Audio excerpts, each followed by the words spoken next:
Defining Duke, an Xbox podcast, is brought to you by, well, you. If you want to learn how to support the show, go to patreon.com/laststandmedia.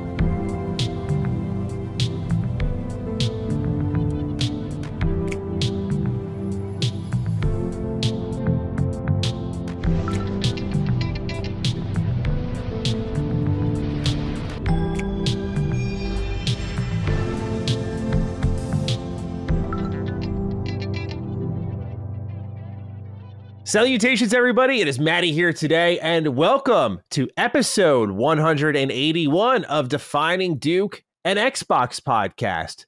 Today, I'm joined, as always, by the loveliest of co-hosts, Lord Cognito. How are you today, good sir? I'm doing good, but not as good as you. I feel like the God rays shining down on you. The smile is different. The energy is different. It's a glow. I just don't know what it could possibly be right now. I wonder. When the God comes down, shines his light on you, man, everything's different, bro. It's different. Look at my man with the glow. First of all, super proud of you. Like, I had like proud dad energy. I was like, man, look at my guy. He's killing it right now. And for those who don't know, we will discuss the Todd Howard interview. Bro, there's moments, and I want to give you your flowers, bro. Like, you know, obviously I'm super honored to do the show with you. I always remember the day like it was yesterday when you hit me with the DM. It was like, bro, I want to do Defining Duke with you. And it meant so much. But the second part is just like, I know your history, and to see your journey as this kid who loves these style of games and Bethesda, and just the amount of detail and the intricate and the work you put in to then culminate to this, what I consider the perfect person at the perfect time, with a damn near perfect interview. So congratulations to you, sir. Thank you. Kudos. I know what it means to get a bucket list thing. Yeah. And like, this is that for you. And I do not want to understate this moment, Mr. Matty Flames, my man, Duke brother, salute. Thank you, bro. Thank you. You were one of the few who knew before going in. And it was... I got so much to talk about, so I apologize if a lot of this opening is just a lot about me, but I know we had dozens of write-ins, and I apologize I didn't use any when it came to the congratulations, because there were so many, and that, if there's anything I've been left really thinking about, I mean, it's a lot, but the overwhelming positivity was very good for the soul. Not in a clout way. It was a level of love I think I have needed for a while, and was very validating of what place I held in this industry. For a long time, I just very much felt like, yeah, I have a purpose in this industry, and I'm trying to break through, and I feel like there are people rooting for me, but I feel like a lot of people are rooting against me. And that's always going to be the case, right? You grow, and that 1% or that 2% or whatever percent it is just feels louder and louder by nature of the growth of your audience. And I was adjusting to that.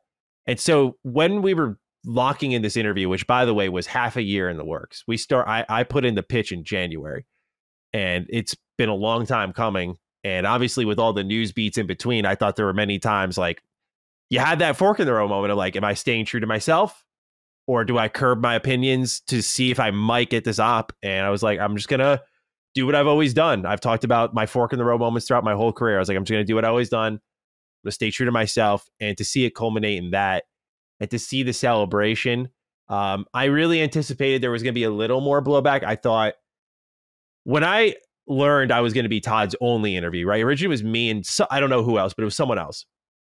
When I learned 18 hours before the interview, get an email from my Bethesda rep, and they're like, hey, Matty, the other interview just canceled. You're his only interview, no pressure. I was like a mixture of excited, but also like sweating a little, because I was like, okay, I was ready for this, but now I'm about to make the news with my own two hands and Todd's own hands in this sense. And that is a level of eyes and pressure that has been on me before, but knowing it's coming is a whole different story from like, oh, I made a video and it popped off later, that sort of thing. And I say all that because I thought when I learned I was going to be the only one getting the opportunity, I was like, there might be some bitterness coming out of this from people in the industry. Like, will press like this? Will they like that a YouTuber got an interview with one of the most prolific faces in gaming and broke all this news before them? Will press feel that Bethesda did something wrong? Will Bethesda regret this decision if the press feels this way? There were a lot of alternate outcomes I was trying to think outside of just like the reaction I did expect was like, oh my God, Todd's on Matty's channel. And just to see that positivity, as I said earlier, soul feeding, like really soul cleansing. And it was that moment where like sometimes I do have a bit of an issue with like noticing the hypercritical stuff because I'm always trying to get better. And so I consider the positive, but I sometimes focus on the critique a little too hard because, again, I always want to be the best I can. And it was in that moment there when this went live and I saw the outpouring of love that I was like, if you find anything to be upset about this, it is officially a you problem. And you need to talk to him. So it was a moment of reflection, too, of like taking it in. Many people know I'm always on to the next thing. I'm always staying hungry, and I am still hungry, but this was a rare time in my career where once I got out of the interview with Todd, I hung up the headphones, I went upstairs, and I literally said to Laylee, I said, I don't know what to do right now. I was like, this was a moment of like, that dream just came true. I didn't know what the reception was going to be at anything at that point, but I was like, I don't know what to do. I was like, I always know what to do next. And this felt like a corner turn for me.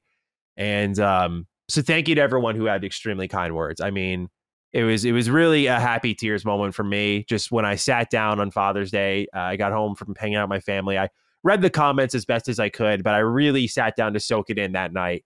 And I hadn't been on Twitter all day because I don't have it on my phone. So it wasn't until I got home I could access it. So I took time just to read the Instagram posts, the Twitter posts, the comments, and just really soak it in and to see not just the viewers that have followed me for years on that journey, but colleagues, peers, people I really deeply respect, people I didn't expect reaching out, sending love, emails. It was humbling in a level I just can't put into words. It was validating, and it felt like, you know, this kid got his dream that came true, but also like he's not just a kid anymore. You know, like he's a grown up a little bit, and it's not like this same 18-year-old boy who's making Todd Howard jokes and putting Pete Hines' head on a ketchup bottle. Like, this is an actual guy who can make some change in the industry. And that was the best part about it, is I feel a lot. I've caught word a lot of different companies have seen the conversation, the transparency that was on display, and the way the audience connected with it. And they're taking looks at how they can kind of tap into those sorts of conversations with members of their own community. And while I have goals to change the industry in other ways, that was an extremely big moment for me to learn, because to me, that is what I'm here to try to do. I don't know if I always succeed, but I'm trying to educate and inform, you know, just like COG does, and make sure we entertain at the same time. But also, for me, I think the conversation in games is just at a low. Like, it's so bad. And for me, one of my number one goals with that interview was like, how can I ask fair, honest, and at times tough questions without being an asshole, without mudslinging, and get a good answer out of Todd that explains to people things that they've been asking questions for years. Fact. And one of the cool things I saw come out of it on social media, like one tweet that was trending, was a person they were making fun of a news outlet, but it was called like bad news for people who want like Fallout 1 and 2 remakes or something like that. And then it was a quote from Todd from the interview. This is, by the way, our number one story of the week. So I guess I picked a hell of a week to drop it. No other news happened. So, you know, not to stroke the ego. I'm just saying, like, it was pretty cool to get the news together. I'm like, let's see what happened. Stall my interview. Yeah, I was like, damn. Okay, cool. Woo! That was a funny moment for me. I was like, all right, so number one on the news report, my interview. Yeah, but yeah, so you're saying the correlation between the Fallout 1, Fallout 2 article versus thank you. How you frame the questions, how you ask the questions? Yeah, like how the answer was given. People were calling Todd's answer, it got like a 40K plus likes on the tweet, was like calling it a based answer. Like, people loved his answer about why they're not going to remake or re-release Fallout 1 and 2, because Todd's like, as we'll talk about later, like, I believe that these are things that should be preserved in their original state, and I don't really want to step all over someone else's work.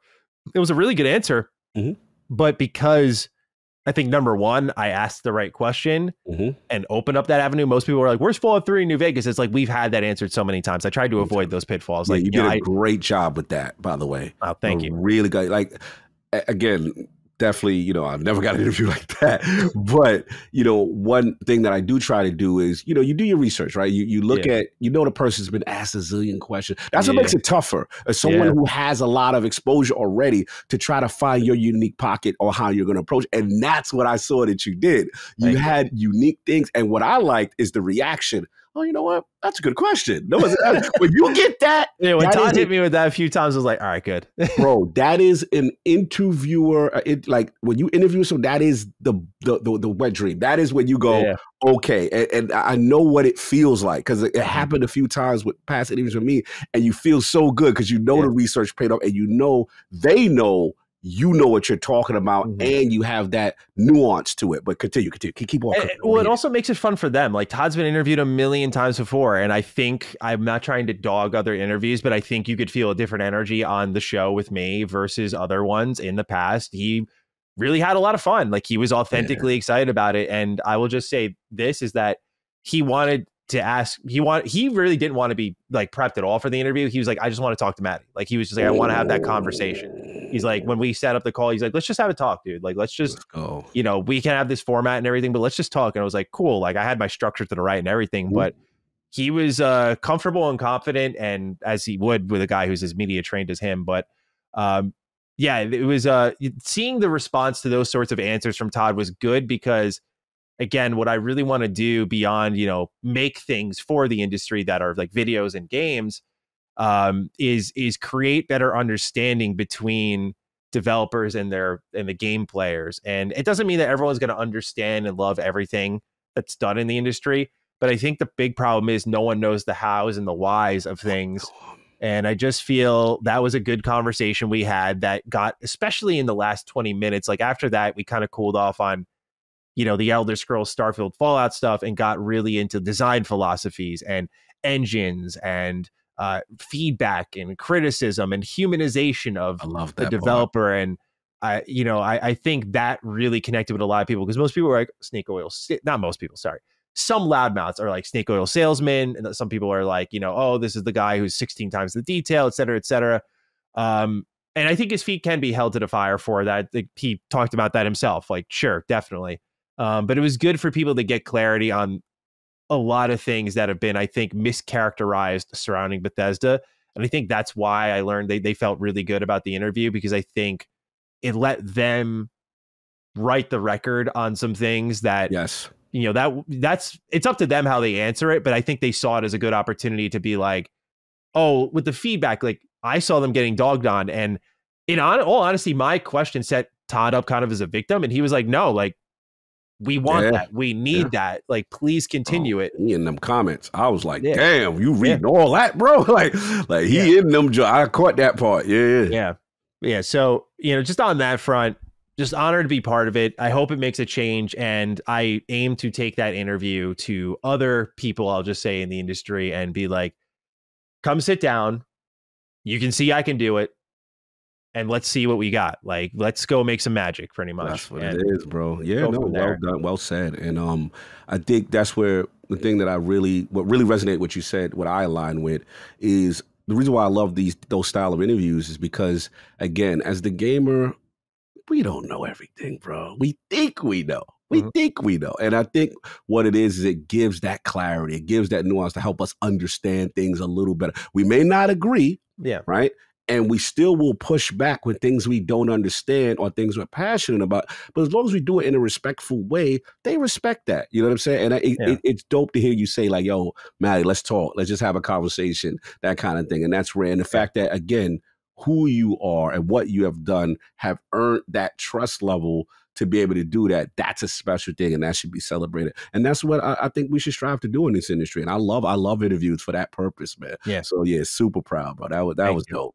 Yeah, so thank you to everyone who reached out with really kind words. It left me floored, and I've just been thinking about it ever since, and just kind of the aftermath of it. And I really never, as I record this episode, I haven't had a chance to really talk about it, but I didn't really get a chance to react to any of the sick shit that he dropped on the show. There was like one answer in particular, I could, like, you could hear I was getting a little like, whoa, but I had to reel myself in a little bit. So I'm excited to really dive into actually like the information from that interview, because I haven't, as of this point in time, had a chance to really dissect what he discussed. And that was also an interesting angle.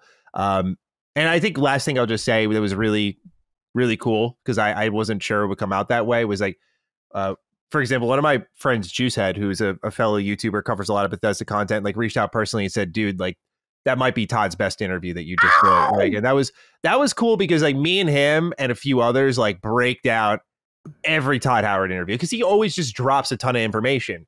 And you know, that was really cool to see that some people felt that way. I saw that in the audience a lot. Like, this was like his best interview.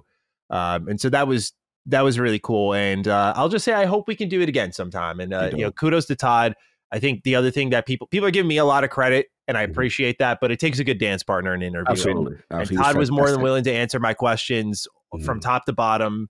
Yeah. Everything I had now and long term into the future. I asked him one ridiculous question about Starfield 2, which I felt it had to be done.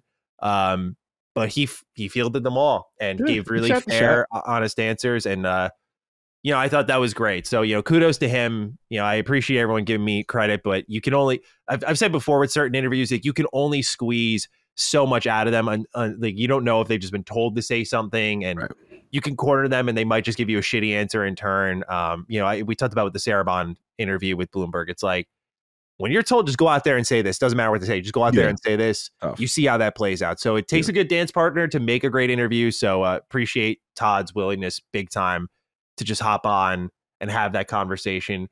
And, you know, thank you to of course, Bethesda for giving the kid the chance. And, you know, really, I feel like I might have been legitimized before. Maybe it's up to debate, but really, we here now. Like, yeah, kind of putting my footprint there and saying like, all right, like, you know, we're out here to make a change. And we're so outside. We are outside. Yeah, that would be the best way to put it. Sir. So yeah, I apologize that I took so long to get through all of that, but just, you know, thank you to everyone. Really appreciate it. Your moment, brother. Super dope. All right. Well, let's get into the rest of the show. As always, ladies and gentlemen, this is Defining Duke, an Xbox podcast. Each and every week, we're available on patreon.com/laststandmedia here on Wednesdays. Like I said, you can get early access. Otherwise, you can, or I'm sorry, Thursdays. We record on Wednesdays. Otherwise, you can find us on free feeds on Sundays, youtube.com/laststandmedia. You can go ahead and check us out there for the video version. You can find us on all audio platforms. We would love to have you be part of what we're doing here. And so let's open up with a quick correction here. I got something wrong last week, and I appreciate the comments calling it out, because I want to write the record here. And that's on Black Ops 6's file size. I originally said this was like 300 plus gigabytes with everything included.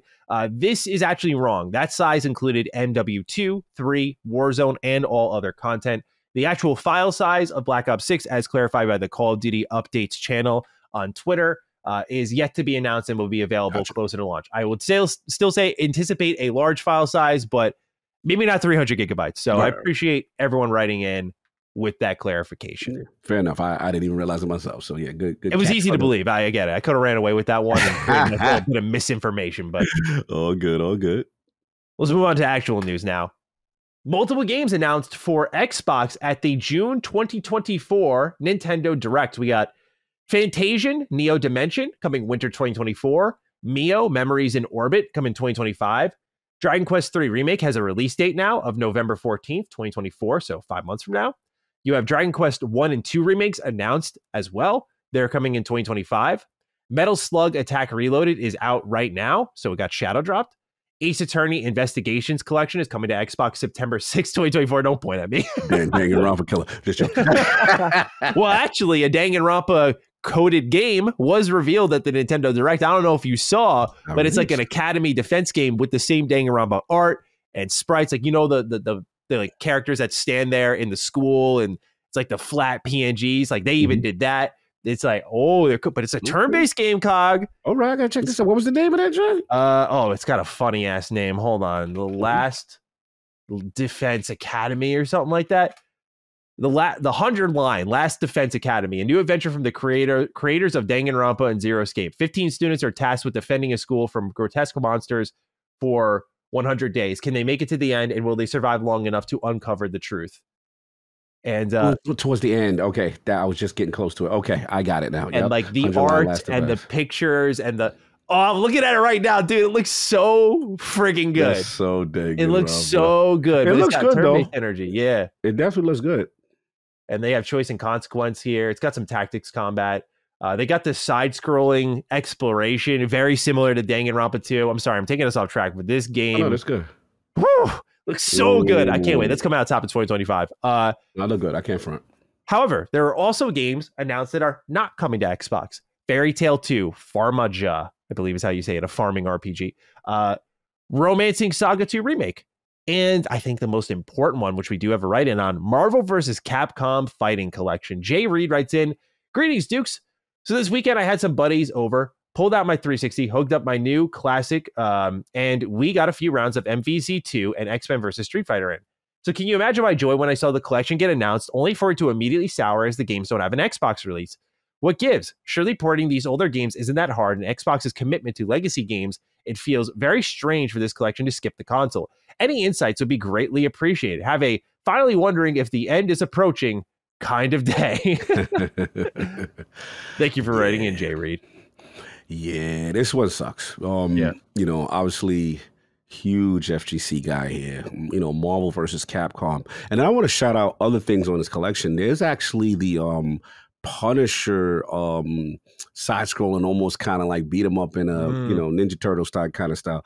Look, these are games that finally have kind of like broken free from prison, so to speak, from the fighting game community, and to have them all in the collection.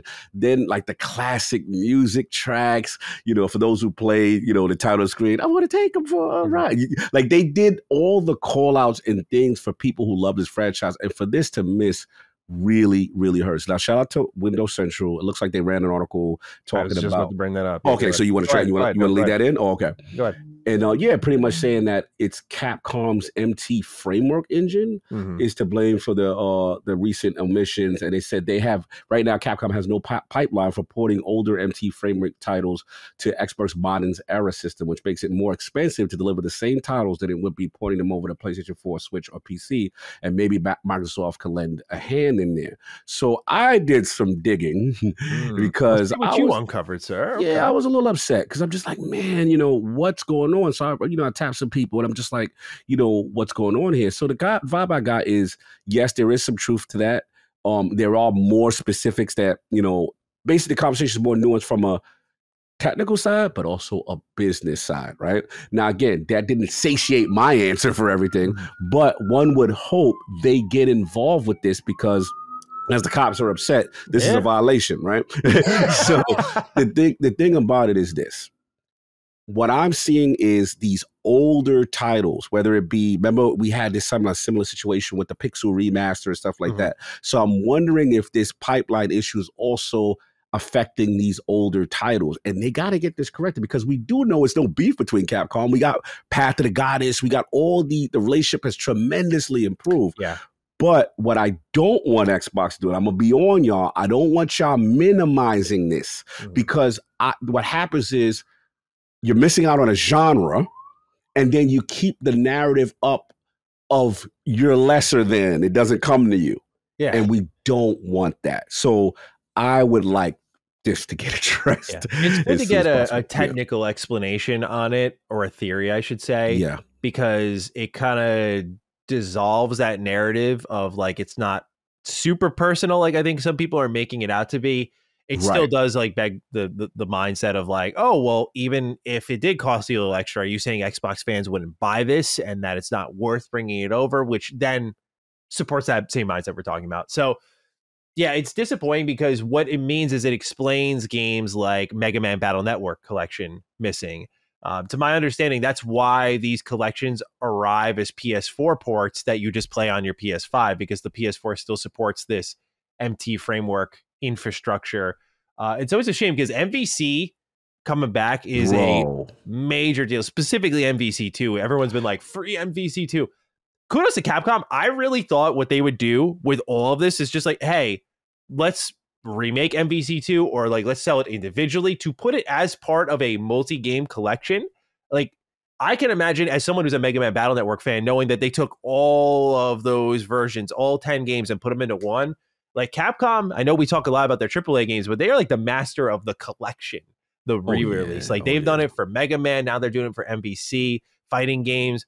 Really cool to see. And then throwing in like the Punisher game is just a nice little gem in the mix. Like I love that stuff. So it's awesome to see. Yeah. I just hope that maybe one day it comes to Xbox. Yeah, please, whatever. Get the teams over there, help them with this technical issue. You don't want these ports to be. This is a huge deal. I'm telling you, in the fighting community, that's a huge deal. Stakeholder dudes, money dudes, stay out of this. Yeah. Get the technical dudes. It's an optical thing, right? Like it's optics. A narrative. You got to you're fueling a narrative. See, missing the platform. Even though you've been improving, got to fix that. Any games on this list, though, on a positive side that are coming to Xbox that stick out to you, sir? Yeah, I like that. What is it? The Dragon Quest games, because it looks so good, bro. Like I like the attention to detail and saying, hey, we're gonna go and reimagine it. And then he actually said in the direct the order you should play them in. He was like 3, 1, and then 2. I thought that was interesting. So I'm like, damn, I've been out of the loop. And from my understanding, shout out to my man Genki from Japan. Like he told me, he was like, I know you a Final Fantasy dude, Cog, but Dragon's Quest is that wave over here in Japan. And I was like, damn, it's like that. He's like, it's super popular in Japan. Super popular. Yeah, I didn't realize that they're the top dog. So again, huge, and giving kudos now that this is on the platform. Yeah. I have to give these a shot because I've heard like these are the grandfathers, the OGs of this JRPG thing, and I've never played these games. So, and he said the order, so salute. Yeah, I would definitely like to try these. I'm excited too because as a massive JRPG fan, I have next to zero Dragon Quest experience. Not outside of Dragon Quest Builders 2, which I don't think that really counts, but like that game's fucking awesome. I love the Dragon Quest universe because of the Akira Toriyama art style. So I want to try 11. Brad was telling me 11 was really good. I think Gene was also saying I would like it a lot. So I want to give that a rip. But yeah, man, I'm excited to get some Dragon Quest under my belt, and I hope they do a collection of sorts, kind of like they did a Pixel remaster collection of the old Final Fantasy games. I think that'd be sick for the old Dragon Quest ones. And the thing I want to shout out is I could see games that I liked as a Sega kid, this is being an influence, because I was a huge Phantasy Star 1 and 2 guy. And what I remember about those, when you have the party system, what I love about those games is you see all 4 characters walking in a line and up and down. I don't know why it's so stupid, but I love that when you see all the party members together. So you must love Octopath. Octopath has that too. Yeah, like I love that. Yeah, it's old school JRPG vibe, and the fact that they modernize and they give you the different perspectives, they give you the different angles.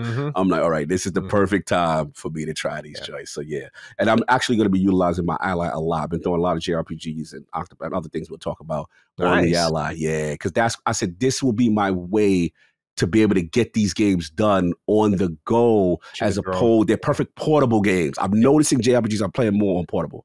Yeah, same. They're perfect for that. For me, one of the best surprises outside of the Danganronpa game I was talking about, the last line, that was like my favorite game. I mean, it's such a Matty cut, like of course, but like if we're talking, oh my god type announcement, Fantasia Neo Dimension, that is an oh my god moment for me. So this is, many people have heard me talk about Blue Dragon and in particular Lost Odyssey. This is from that developer, Mistwalker, who originally was making these Xbox 360 exclusive JRPGs. They went on to go make games for mobile, and one of the games they made was for the Apple Arcade. It was Fantasian. Now, Fantasian got amazing reviews, but many people didn't try it out, myself included, because I don't want to play games on the Apple Arcade. Like, I'm not interested in that. So what's really interesting about all this, too, is that Square Enix teamed up with Sakaguchi, like the creator of Final Fantasy, to help him get this game off of Apple Arcade and onto consoles. And I'm so thrilled to see it's making it to Xbox. So this is like a deeper cut. Like, I really thought when I started to see the rumors picking up, like Fantasia might be coming around, I was like, okay, like, you know, I don't know if this is something that's going to make its way to Xbox because like the partnership's still new. How long has this been in the works for? But to see it's making its way and it's this winter, I am so excited. I can't tell you all enough how phenomenal I think Lost Odyssey is. I've played less Blue Dragon, but I thought that was great. But Fantasian is apparently like a beast unto its own. Like like the levels you explore and the maps you fight in are like almost like not panoramas. They're like these almost like not model kits. I'm forgetting the word. I'll get it real quick when I look it up. But like the way you explore is really unique. I don't know if you saw in the gameplay, but you'll create a line of where your attack will go. Like you'll choose your fire spell, for example, and then you'll make a line, and that'll allow you to like hit multiple enemies with a single spell. Like it's got a really different flair to it. I just love how, of course, with Final Fantasy under his belt, you got to love how Sakaguchi thinks about JRPGs. And this is another one of those games where I am so pumped. I saw it get announced. I was like, no freaking way. Like, they're actually going to do it. Because I've been waiting on this one for years. And there were times I thought about like caving, but I just know me. It would have been like I would have surrendered to my emotions. Like, oh, let me get that in 2 hours. I would have been like, I don't want to play on this, man. I got to text people. I got to have this available for emergencies, all that stuff. Like, I don't want to game on my phone. So to have this available is so exciting. I can't encourage you all enough to check it out. The reviews are technically already out thanks to the Apple Arcade stuff. I don't know what Neo Dimension adds, but this looks good, bro. Yeah. Yeah. And I love that it's coming to Xbox because I was very surprised with how new the partnership is. Yes, good point. Good point. Getting Sephiroth vibes from a couple characters and Vincent vibes from a couple characters. Okay. I'm a Final Fantasy creator, dude. Turn-based combat, music from Nobuo Uematsu.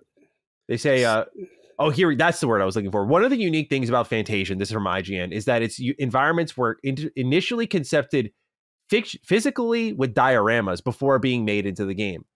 It features unique combat mechanics that you have to account for enemy positioning in the space around the combat arenas. There's also a smart implementation of how to handle random encounters, which essentially lets you stock up random encounters and take care of them in one fell swoop, mitigating interruptions in exploration. And that's the other thing. Sakaguchi has that classic vibe and rethinks how random encounters can work. You could actually stash encounters in Blue Dragon. You could stash up to 3. So this is an evolution of that mechanic a little bit because you can stash up to, I think, 20. And I think you get bonuses by the amount you stash. It's just, I'm very excited for it. I hope it delivers on my personal expectations, but very, very excited for it. And I got to say, Ace Attorney fans, I'll be honest, Miles Edgewood as the protagonist, okay, you got my attention. Now you able to walk around and explore, okay. Like, dude, I'm not about that goofy-ass Phoenix Wright, but Miles Edgewood, you know what? That's my edgy boy right there. I mean, it's in the name, right? I love what I saw for this one. I was also really interested because they said, like, this is the sequel that was canceled in Japan and never released. I'm like, I love that stuff, like resurrected projects to kind of support a popular IP. I think that's really cool. So I thought this Direct was great. I mean, I thought Xbox's was the best showcase of the summer, but Nintendo was like right behind them because it was like a steady increase. Like at first it was slow. I'm like, okay, Mario and Luigi, pretty cool. And like they just, dude, for the last year of the Switch, the amount of shit they announced is cooked. Unbelievable. Cooked. I have to give them credit. Yeah, man. I'm proud of them in the sense that, like I said, I know, shout out to my man Todd Howard. He always gives me crap like I'm this Nintendo hater, but I'm actually the biggest Nintendo supporter in the sense that the Switch really got me to appreciate them. And I knew the Switch was going to be successful. When everyone laughed at me, it was like, I don't know who this is for. And then I'm like, bro, this is going to work. And to see them commit to the software in the first party lineup and the third part, they have absolutely dominated generation. They really dominated the generation out of everyone. No one gives Nintendo the credit like they deserve. They really do. So yeah, salute to them, man. And I'm looking forward to Switch 2 as well. So yeah, super dope show. All right. Well, next up, Cog, we have some interesting news on Sea of Thieves. It was the best-selling game on PlayStation in both the United States and Europe in May of 2024. Thoughts on this, sir? This is pretty incredible. Yeah, that's tremendous. That's tremendous. I mean, they have to be looking at those metrics. One would think they like those metrics. Now you know why Phil was sitting there last week when we covered the IGN Live interview being like, oh, by the way, we're also going to be bringing stuff to other platforms. We just think it's great. He's probably like, he saw those sales. He's like, damn, number one? Yeah, you know, look, it calls into question, obviously, the strategy, right? And why they did it. And obviously, to me, though, multiplayer and live service definitely makes sense. I will say, though, or I get that pushback, but I guess my question is, how do they internalize the other three, right? I mean, not that Grounded didn't do well. Grounded, from my understanding, did well. But, you know, we do know Hi-Fi Rush and Pentiment did not. So that, I'm curious what they extrapolate from that data. It's like, okay, Do we slow down on single player stuff? Is it legacy stuff? There's a part of me that I'm still a little frustrated that I want more clarity on what constitutes going over, but I'm not worried about it. My thing now is just like, look, for the people who are concerned about it, let me know when the dates happen for whatever said game. Then you worry about it. But as far as me being on the Xbox platform, great. If it allows them to be sustainable, that is all I care about. And as long as I get what I want, and I'm still getting what I want as far based on that showcase, and obviously with Game Pass. So look, they've got to be. I know Rare's happy. Let's just say that. So we'll see. Yeah, I'm just I'm very impressed by the fact that this is doing as well as it is. I thought it would do well, but number one in 2 regions of the world, that platform. Yeah, with the games that they have, so you know what? I got it. What it goes to show you, not to interrupt you again. No, you're good. Twitter is not real life. Yeah. Right? Yeah. People would have you believe no one is interested in Xbox games. Right? People would have you believe they don't have quality. Oh, this definitely jumps into the face of that. So it goes to show you if there's quality stuff, they will buy. So yeah, as Phil said, expect some more stuff to come at some point, and we will see. All right. Well, with that in mind, we move on to Tom Warren's notepad, where he posted a couple of interesting rumors surrounding release dates for Xbox. And I'm really interested to pick your brain on both of these, Cog, because some might be going to expectations, others not at all. Xbox is reportedly targeting between October and December of 2025 for Fable's release. And Gears of War E-Day may be releasing ahead of it in 2025. Now, I bring this into question not only because it just by nature of the trailer did not appear to me like it's about a year out, but also Tom was one of the people suggesting heavily it's Gears 6. So I wonder if he's just continuously being misled on his reporting of this franchise, or there is another, because everyone was saying Gears 6, in particular Tom was, and it ended up being Gears E-Day. So is there another Gears project in the works that is arriving sooner that he thinks is E-Day based on what his conversations are giving him information-wise? I don't know, but I'm curious to see your thoughts on this. Because I think Fable, you look at, and that was our prediction. Like, yeah, holiday next year, this is the big one you build around. Gears E-Day, though, really stands out to me as a strange one. But what do you make of these release windows, Cog? Yeah, I'm with you on this. I look, Fable, they've kind of took their shot and they said 2025, right? So we at the showcase, we know that's coming, most likely 2025. And man, Playground, I cannot bloviate enough about you. If you pull this thing off, man, I really have to evaluate your hierarchy in Xbox Game Studios. Is fantastic as that look. Now, as far as the E-Day, I'm gonna be real with you. Like, I'm not expecting it next year. Not that I'm gonna be upset if it does, but I didn't look at that as something that is coming in the next year. Now, I had Paris jumped on ILP recently, because obviously we all saw each other at Summer Games Fest and stuff. And Paris Lee was like, one of the prevailing theories that me and him have is kind of like, this sure would be, if 2026 console release is supposed to be happening, right? One would think that timeline adds up with a Gears E-Day as a potential launch day title. You know what I'm saying? About that, yeah, bro. And now you're talking about revitalizing old Xbox 360 energy, right? Which is the 360 had, the console to themselves without a direct competition with PlayStation launching at the same time. They had a year head start in conjunction with all this tremendous software and what we know about how things are lining up, right? Or maybe Perfect Dark, and like it could get, and Blade, and it could get really interesting if you have, because one of the Achilles heels with the Series X was the launch lineup. Remember, the Halo Infinite wasn't ready; it was on the back of the box and all this other stuff. So that's what I'm running. No disrespect to Tom Warren, but it's just like, I would be shocked if that thing is dropping next year and ahead of Fable.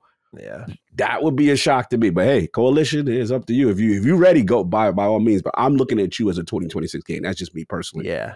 2025 makes no sense to me at all. Nothing about that trailer indicated this is coming soon. There was no date. There was no gameplay. Nothing. Year. yeah, nothing. It was just like, hey, this is a thing, it's happening, and we'll see you soon, hopefully. And I think because of how seismic the announcement was, people were okay with that. You talk about the you had a term for it, but I'll call it like the Hail Mary type announcement. Like, just put it up there and blow some people's minds, have the wow moment, and that's what it did. And it was a successful one. So yeah, I didn't expect it next year when I saw it. I think with everything we're getting soon, I was okay with a deep announcement like that.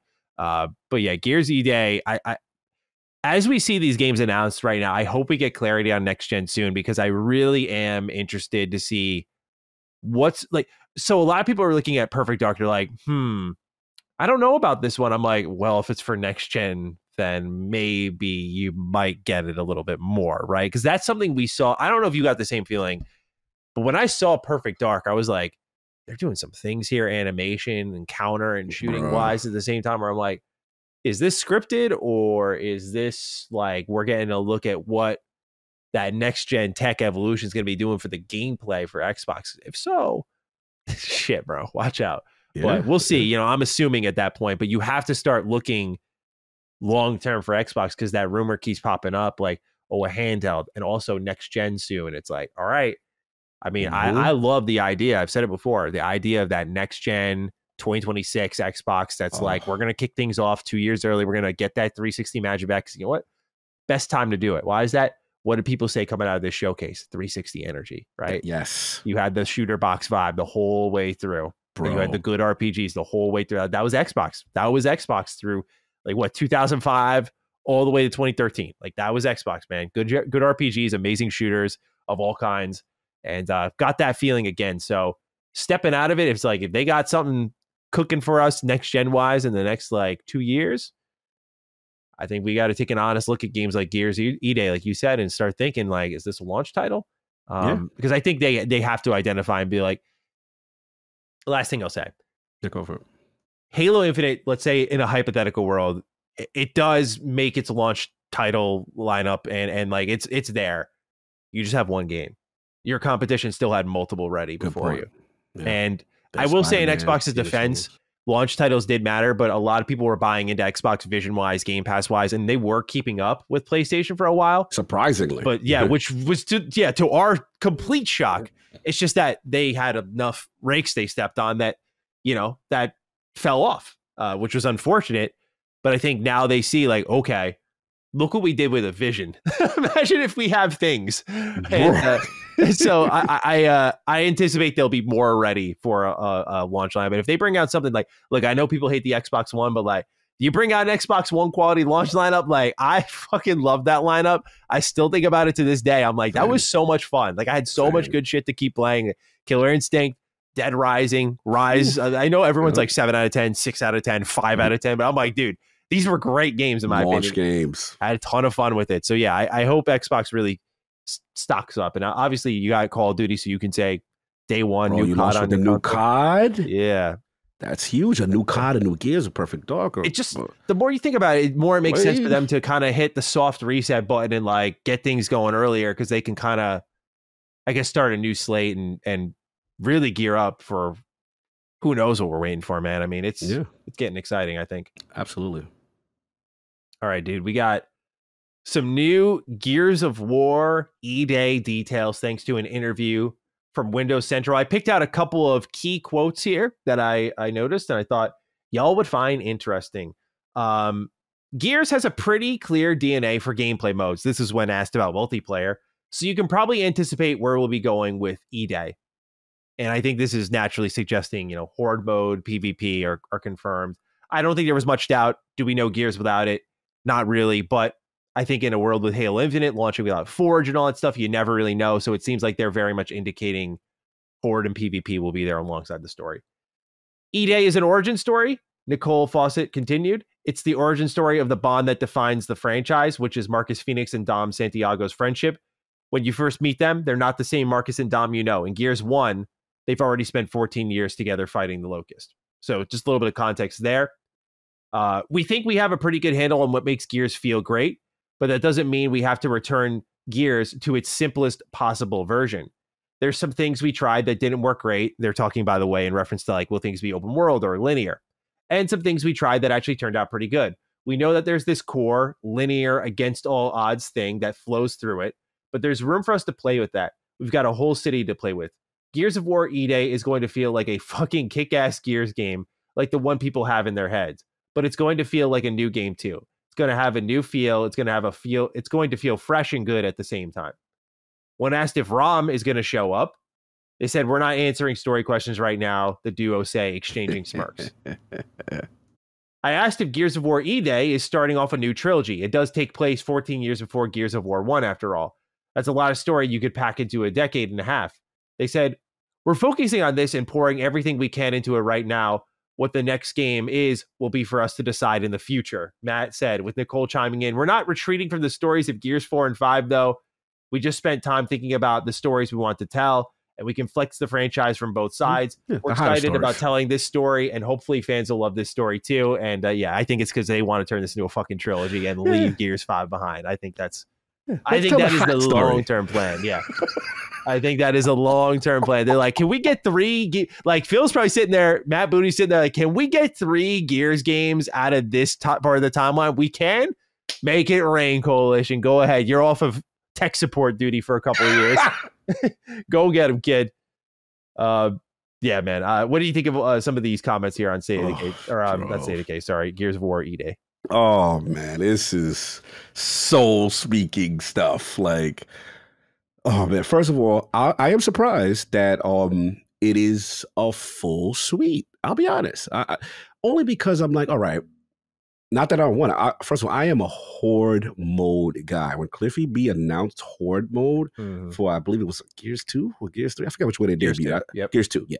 And I'm just like, oh, this was the mode I never knew I needed. And then at the time, it's one of the first ones, I believe, that had 5 players. So I'm like, man, this is so much fun. Now, granted, the later Horde modes in Gears, I feel, have regressed a bit. And I think they need to get back to the essence, so that's cool. PvP, again, giving us a complete suite. To me, they could have gotten away, not that I'm encouraging it, with just telling this campaign story mode kind of game. And I think most fans would have been like, all right, maybe a little disappointed, but we're going to get what we want. The fact that they are treating this like a fully featured suite, kind of situation is huge. That is a huge deal. So I want to give them kudos to that. They're getting the full treatment, not like a DLC kind of energy with just Marcus and Dom's origin story. Yeah. So that's dope. I love the fact that he said, they said that you're going to meet them. Again, they've already spent, when you met at Gears 1, they already spent 14 years. So this is before that. This is the true origin story, which again lines up for me, who loves this universe. The Gears tactics can align now. What is Gabe Diaz doing? What is Sid Redburn doing? What are these? We got a lot of characters. You talk about General Ram and stuff like that. There's tremendous things in this universe that we could see. Okay, Coltrane, Baird, maybe some little brief appearance. Maybe they don't get together yet, but we get to know what other people are doing, or at least references to what they're doing. Obviously, the dad and Adam Phoenix, and hold on, I was thinking of that. Oh, what do we got here? Because I do this, Giz. I'm cog for a reason. I got the cog himself. Yeah, I got the original Joy. So I think this is the Gears 3 jump off. But the Adam Phoenix situation, the dad, there's a lot of story implications and stuff like that. So many threads they could pull from a narrative standpoint. So I'm hyped for that. And then I guess the last thing is, I love the fact that they had mentioned going back to horror roots, going back to dark. One thing that Gears does well, it's always this against all odds. You are truly outnumbered. You are truly, I want to see what Emergence Day really feels like. Yeah. The locusts are here. I think of like the intro of Last of Us 1. Like, that's what I kind of think of, like that normal life to just complete shit show in a moment. That's what I think of. And then like a time skip. I feel like they're going to lean into that kind of storytelling beat. Yeah. What life was the planet of Sarah before that, kind of thing. So there's tons of stuff here. And again, they allude to so much stories they could tell, which alludes to more content. So we'll see. This is a tremendous get and a great idea. And at least look, I know I've been very messy and very disrespectful to 4 or 5. I understand. But in their defense, at least they did say, yo, we are not going to retreat. We will give you that at some point, just later. Mm-hmm. Wait later. Yeah. See you in 2030, guys. Yeah, I think it could be longer than that, frankly. I really do. If Gears E-Day is just like, okay, you just got to think of it this way. Gears of War E-Day is our most successful Gears ever. You're going to go back to 6? I don't think so. Unless it depends how they tell the story. If they tell the story, like Last of Us has that moment at the I forgot the name of the breakout day, but they have that moment and then immediately there's a time skip and you're just like in the thick of the shit, right? And like you've been in that for a while. So right. you just kind of infer the rest. They can do some time skips to, I think, clear that 14-year gap. I don't know if they'll set 3 games within there. I could see maybe 2. We'll see. But I think if they tighten things up, maybe they leap to Gear 6 pretty immediately. But the reality is, man, that I don't think you just do this because they're like, well, we had a story we were passionate about here. I'm like, you weren't passionate about following up a cliffhanger?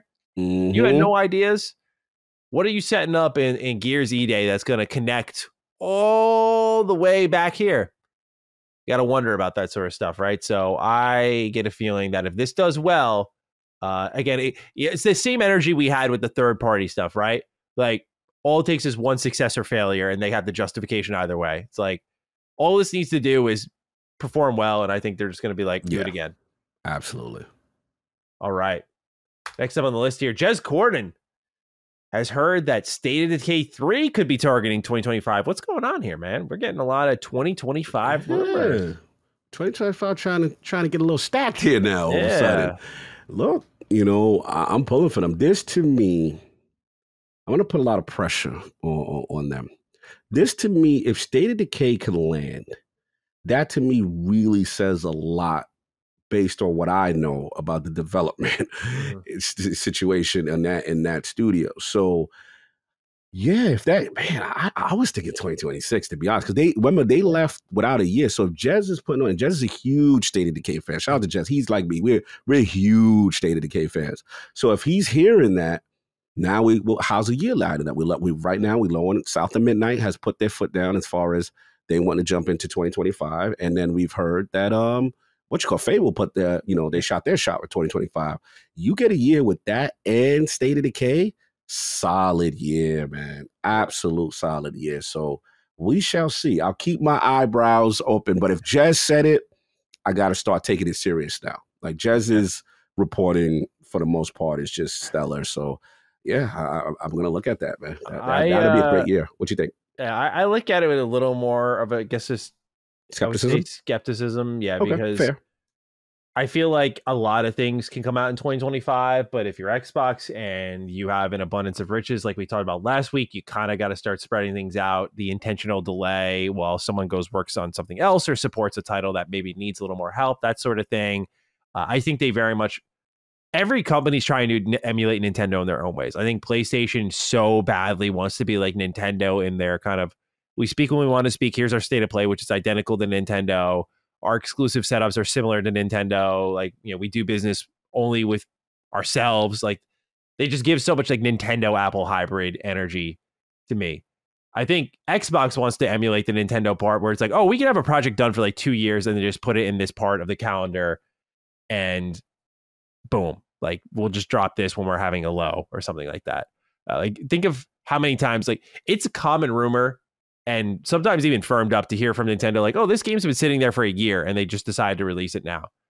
I think Xbox will probably want to put themselves in that position. And if there are certain games that could use more time or don't need the time, but are done and you can move your team onto co-developing another project before they spin up their own, I think that's the Phil Spencer vision kind of coming to fruition. And so something like State of Decay 3 coming out in 2025, we already know dates like Fable and South of Midnight, and we have some ideas of others.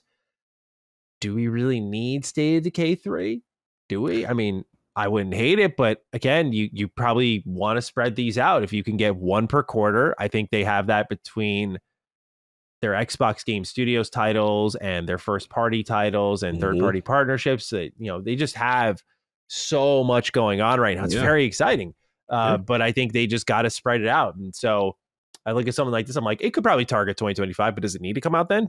No, I don't think so. Like, I'm sure they would probably delay it. And, again, you got to think of the leaked titles like Fallout 3, Oblivion, and you have Blade, and then you have like all these other games that are just still floating around that are long-term as well. So I think maybe sometimes they'll let them overlap, but maybe they've learned something from their shotgun blast. Maybe this will be the last shotgun blast coming up this year. We'll it's see. A good point. No, it's a good point. I mean, I'm of the mindset I want high quality. That's just what I want right now. Now you've delivered a great showcase, right? The show, people are excited about the future. Now it's time to put in the highest quality bar from these titles we see. And if they need more time, you give them more time. And I think honestly, they'll be fine to recognize that. It did say targeting, not necessarily definite. So we'll see. And I'm with you. If it's 2026, great. Let them cook. They need to be the best they could possibly be. They need to have a 4-player story. They need the narrative to be good. They need the cooperative interaction to be the jump in, jump out. We heard all the people working in on the project. Yeah. Let that come together and test it thoroughly. You want them to have their best foot forward. So I'm with you. If it's 2026, I ain't got no problem with it, because 2025 already looked like stacked for me with Fable and South of Minute. And now we got to remember this. Now that Call of Duty is in the fold, October, November is always going to be that consistent thing now. Let's just be real, right? That's going to be most likely a staple in that Game Pass situation, whatever the newest version that comes out. So they're fine kind of in the holiday pretty much every year. Now just make sure you space things that they don't overlap and cannibalize each other. Yeah, like you don't want to just have your first exclusive of the year dropping toward like the end of May. You want to have it year round. So I feel that. I think they might hold some stuff. We'll see though. Next up here, just a couple little tidbits. Forza Horizon 5 is getting a Universal Icons car pack, which is out right now for $10 and includes cars from Knight Rider, Jurassic Park, and Back to the Future 1 through 3. So the Forza Bros can go celebrate with that. Cog, any thoughts on this new Forza Icon I've pack? touched about it, and I'll talk about it a little bit. Okay. We have Lollipop Chainsaw RePOP making its way to Xbox Series X and S on September 25th. I had never played Lollipop Chainsaw, but I've heard good things, and so I kind of want to check this one out for sure this year. That's coming hilarious. Out. Yeah, it looks insane, but yeah, it looks crazy. Very interested in that one. Very interested. I see it now. Oh boy. And last but not least, yes, Alone in the Dark studio Pieces Interactive has been shut down by the Embracer Group. So yes, the recent Alone in the Dark game that had a remake reviewed okay, seems it didn't sell very well, and Embracer has shut down another team. So condolences to the team of Pieces Interactive. It's a shame to see. I have not played Alone in the Dark, but I know some of the reviews are like kind of almost there energy. Not quite good enough, but sad to see nonetheless as Embracer continues to chop down studios, because they just said recently, like, we're done, we're good for a while. And they shut down another team. So here we are. That's awful. I covered that game at PAX East, and it looked promising. And it was funny. They were very secretive about not wanting to show certain stuff. And I'm like, man, this looked good. Why you don't want to show this? Like, I was getting upset with them, what I'm saying, kind of thing. But it's unfortunate, man. Like, again, with the Embracer situation, what the hell were they doing? Like, I don't understand the plan at all. And to see this shut down that sucks big time. I agree. Let's move on to what we're playing, Cog. The games we are playing. You go first, Sarah. You kind of teased a little bit of something you were playing, so let's get into it. It was time, man. I've been on this playground kick, ever since, Fable really showed out well. And I'm like, you know what? It's been a while. It's been a while for me to play Forza. And when I saw the Universal Car Pack, that spoke to Cog's 80s soul. These are the shows that I grew up on Back to the Future. This is something that me and, the Duke Ryan McCaffrey shared to play with the DeLorean. You know what I'm saying?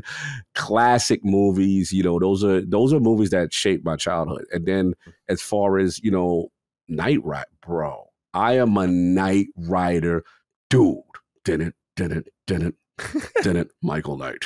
What? Like that beat, that car, that woo-woo, the little red. Yeah. Oh man, like everybody wanted that car, that Trans Am. So shout out to Kit.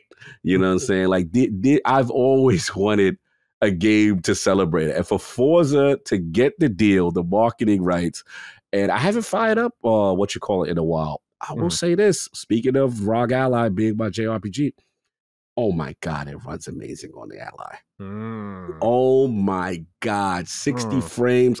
You just got to let that optimization of that benchmark run, and it's going to run in about 20 minutes. Let it run. It's going to tell you what the settings are optimally, hitting consistent 60 frames. I got the 120 hertz of VRR mode on. This game is silky. And shout out to Forza, who already had this, but offline mode. Offline mode. So, because that game is very tied to online and racing, stuff like that. Putting it in that offline mode, playing this, getting my races in, playing with my kit, playing with all, and they got the Jurassic Park joint, the Jeep from there for the off-road. They really did a fantastic callback. So now I've missed out on so much Forza stuff. There's also like this, these retro, I forgot what it's called, almost like this retro style, Miami Vice style mode. They got, bro, there's so much I've missed out on. I've been playing Forza in a while. I'm like, man, it's just a cool game to still get in there. And again, no disrespect, Motorsport. I love you, Steve Ozaki. I love you all. But I'm a Horizon dude. And Horizon speaks to the soul. Get in, get out, fun races, and the game looks absolutely beautiful. So yes, if you are a fan of those movies, highly recommend getting the car pack. It's like $10. Yeah. Got it in and was able to rock and roll. And it looks, bro, I was in my photo mode. I'm taking my pictures. I got my man. I got your man in there. They got the guy that looked like me inside the Michael Knight truck. And I'm doing my I'm good. I'm good. I'm reliving my fantasies as I am the Knight Rider now. So it's all good. And then the second thing, bro, you know what it is. You know, when I'm in double F-bomb. Right? Yeah, double. You know when I dropped a double F-bomb, how much I am involved with Destiny. And I just gotta admit it, I'm in Destiny crackhead mode. I'm in gremlin mode. I'm not coming outside. I'm not seeing light. I got everything but Cheetos next to me and Red Bull because it's just so damn good. King just hit me up. He's like, bro, I'm coming back. I was like, don't worry, we run you through. So like I said, we did the campaign, we did all that stuff. So now what they did is they dropped this thing called the dual, I forgot, it's the dual mission. It's the first exotic mission that is fully cooperative. Now, this is a controversial thing because most exotic missions you can attempt to run solo. And what this exotic mission does at the end of it is basically what they debuted is this thing called Prismatic. Remember how you play Destiny and it's like solar, you can be Void class, you can be all these things that lock you in. What Prismatic does is say, this is how Destiny 3 and the future of Destiny is going to be. You pick the subclass. You pick the grenade. You pick. So it's fully build crafted, right? Mm-hmm. So now that you could do ability super with any element, anything, almost anything, because there's some things they lock you out of so that otherwise it would make the other ones completely irrelevant. Yeah. You know what I'm saying? So, but they give you a select build that you could pick from. But what's dope now is, even though you could use exotics with the current Prismatic new class, they finally did two things to make two useless things in Destiny relevant. One was kinetic weapons. Kinetic weapons never really served the benefit because you always want to pick a solar gun or you want to pick something with an element a little bit more than a basic kinetic. So now if you use a kinetic weapon, how Transcendence works is, remember you have your super meter, right, to do your super. Mm-hmm. Then now you have this new thing called the Transcendence meter. And if you use light weapons, it builds up. And if you use dark weapons, the other side builds up. When that meets, it creates the Transcendent Super Ball, and you get more different new supers, new abilities, new animations, new fly stuff, right?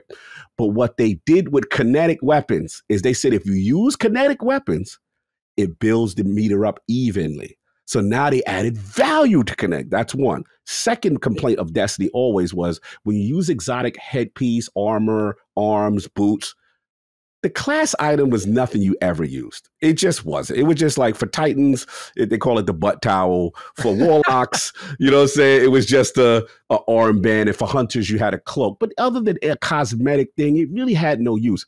What they did with Prismatic is say, this is what we're going to do. We're going to give you exotic class items. Mm-hmm.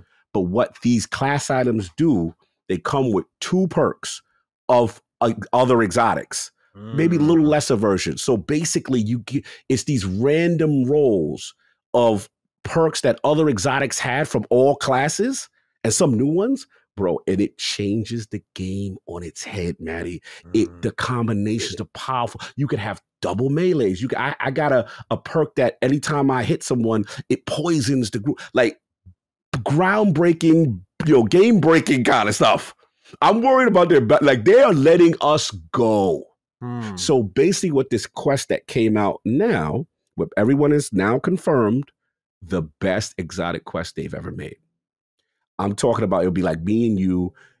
It's, bro, it's so well done mechanically where we have to communicate. And I'm like, okay, Matty, what did you see? Okay, tell me what signs you over there. And then we're separated. We come back together. We're separated. We do all this stuff. There's times where you got to read clocks and all stuff. Like, it's crazy. Really? I'm overly simplifying it, but it's the best mechanic-based cooperative mission they have ever. And it's tough. It is tough. I had to get one of my OG clan members to kind of give me the strong carry to help me out, like to keep me alive while I'm figuring stuff out. And you've got it's time. It's a timer. You got to do it in a certain time, otherwise it's not each section. So well done, Bungie at its finest with mechanics and stuff. And the last thing is, remember I told you last week they did that Avengers endgame mission. So this week they did the Grand Master version of it, where 12 people at the highest difficulty, they give you this crazy exotic reward. So every week they keep adding more content, new stuff. They're killing it right now. The population is at its all-time, almost at its all-time high. I don't know if this is enough still to save. We'll see how Sony feels. They'll say, but they have done it with content and it's just so addicting. Literally my entire clan, you know, people who are returning back to Destiny are returning. It's a renaissance right now. So player count's up. You think you think this might result in some better financials than the 45% miss from last Light or whatever it's called? Definitely not that. I mean, the question is it, because again, I could say a success. I could see the most played games on Xbox. I could see the Steam charts, but did that translate to I don't know. So that's what my hope is. So I'm pulling for them. We'll see what happens. But yeah, Destiny's in a fantastic place and they just keep on dropping content. So I'm still be a crackhead for maybe another week or two. So I apologize, Realm of Duke fans. I know you're tired of me with this, but it's just really good right now. And I highly advise people, if you're thinking about it, minus Matty, who wants all the content, which is fair, you know what I'm saying? This is their best campaign, their best exotic mission, their best new content mission, with what I call it Avengers Endgame, and then the quest item in the raid. Yeah, they're firing off all cylinders, bro. So good time for Destiny fans. That's awesome to hear. I'm glad, because I know you were very upset when all that went down with Bungie earlier, and you were like very real, like, I don't know, I'm really worried, but they have to swing hard for final shape, and it looks like they did that. So I'm glad it's delivering for you. That's really exciting, and don't apologize for going on about it, because dude, everyone wants to hear your Destiny ravings. I feel like a crackhead, bro. I can't stop. I feel like old school me. You know, like when you used to play Elder Scrolls all night, and you like, bro, it's like 3 in the morning. I can't. You know, you're gonna get a little bit of sleep. Like, it's that bad for me. A little something like that this week. So yeah, I feel you. So what you doing? I heard you doing things. I've been playing Shadow of the Erdtree. For those who don't know, this is the Elden Ring expansion. Although that's the only time I'm going to call it that. If I say it otherwise, it was a mistake, because as I've said in my review, I said it on Twitter, I'm like, this is a new game. This is a new game. It's $40. So, you know, I know some people had their expectations there, and you will absolutely get your money's worth. I mean, it is insane how much content is here, how big this expansion is. It is wow. And I know I'm not alone on that, because, you know, we sat down for Summon Sign. If anyone wants to check that out, myself, Gene Park, he also had the review code. We had Gene in the building. He goes hard with Elden Ring. Yeah, level 713 Gene out here. I know. He ate Cap. Gene. Yeah. That's like my new nickname for him. Level 713 Gene, because I heard that. I was like, dude, I'm level 200. Like, I thought I did pretty well for myself. What the hell's wrong with you? But yeah, Shadow of the Erdtree. I put it out on Twitter saying, like, this is Game of the Year quality stuff. Some people were like, no, you can't have DLC. I was like, this ain't DLC. That's the thing. Like, it technically is. Like, you need the base game, and then you download the expansion. But for all intents and purposes, Elden Ring 1.5 is here. That's how I would define it. So break it down. Is it quick question before I interrupt? Sure. Post content or integrated content? Integrated. So the idea Miyazaki said was that this was supposed to be part of the game, but they had to leave it on the cutting room floor to get the full product out. It's so funny because Elden Ring is such a gigantic game and delivers on every level unto itself. I'm like, you guys cut things? Like every game has cut content. Of course you expect that, but I'm just saying, like, the feeling was like, what was missing? And this makes sense, I guess, why it was cut, because it's just a whole other game. I don't know where to begin. I'll say, for those of you who had some concerns about Elden Ring's difficulty, like, oh, you can level scale, come back to this boss and make light work of them, or, oh, I just mimicked here, so I get my little clone in here and we fight this boss and I just hit him from behind and that's it, fight over.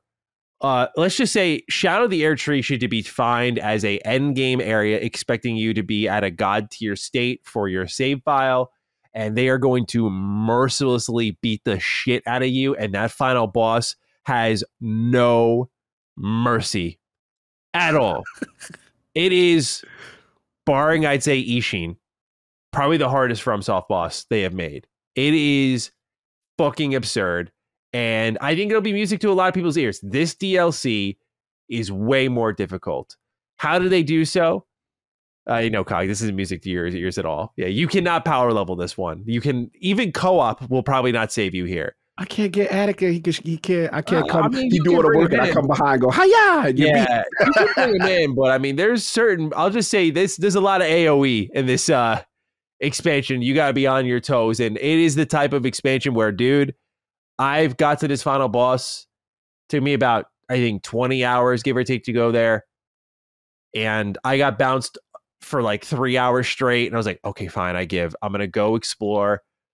I play for another bunch of hours, leveling up a little bit, find a little marginally new equipment, get a couple level ups under my belt, all that stuff. I'm like, this is a game of inches. Certainly I'll be ready. Bro, two-shot me again. I was like, this final boss is fucking relentless, dude. So, yeah, for those of you maybe a little disappointed by Elden Ring's lack of challenge, I put in quotes because I still think it was a tough game. Yeah, don't worry. They heard you. How did they do this, right? How did they do this? Some people will think, well, I can just level past this too, right, Matty? No. So Miyazaki, in his absolute genius with his team, sat down and said, well, how do we prevent people from power leveling this DLC? So they tied the scaling to these two new resources that are scattered across the map. There are scattered tree fragments and there are revered spirit ashes. And you'll find them sometimes through specific enemy drops, like enemies who have pots over their heads. They'll drop these fragments.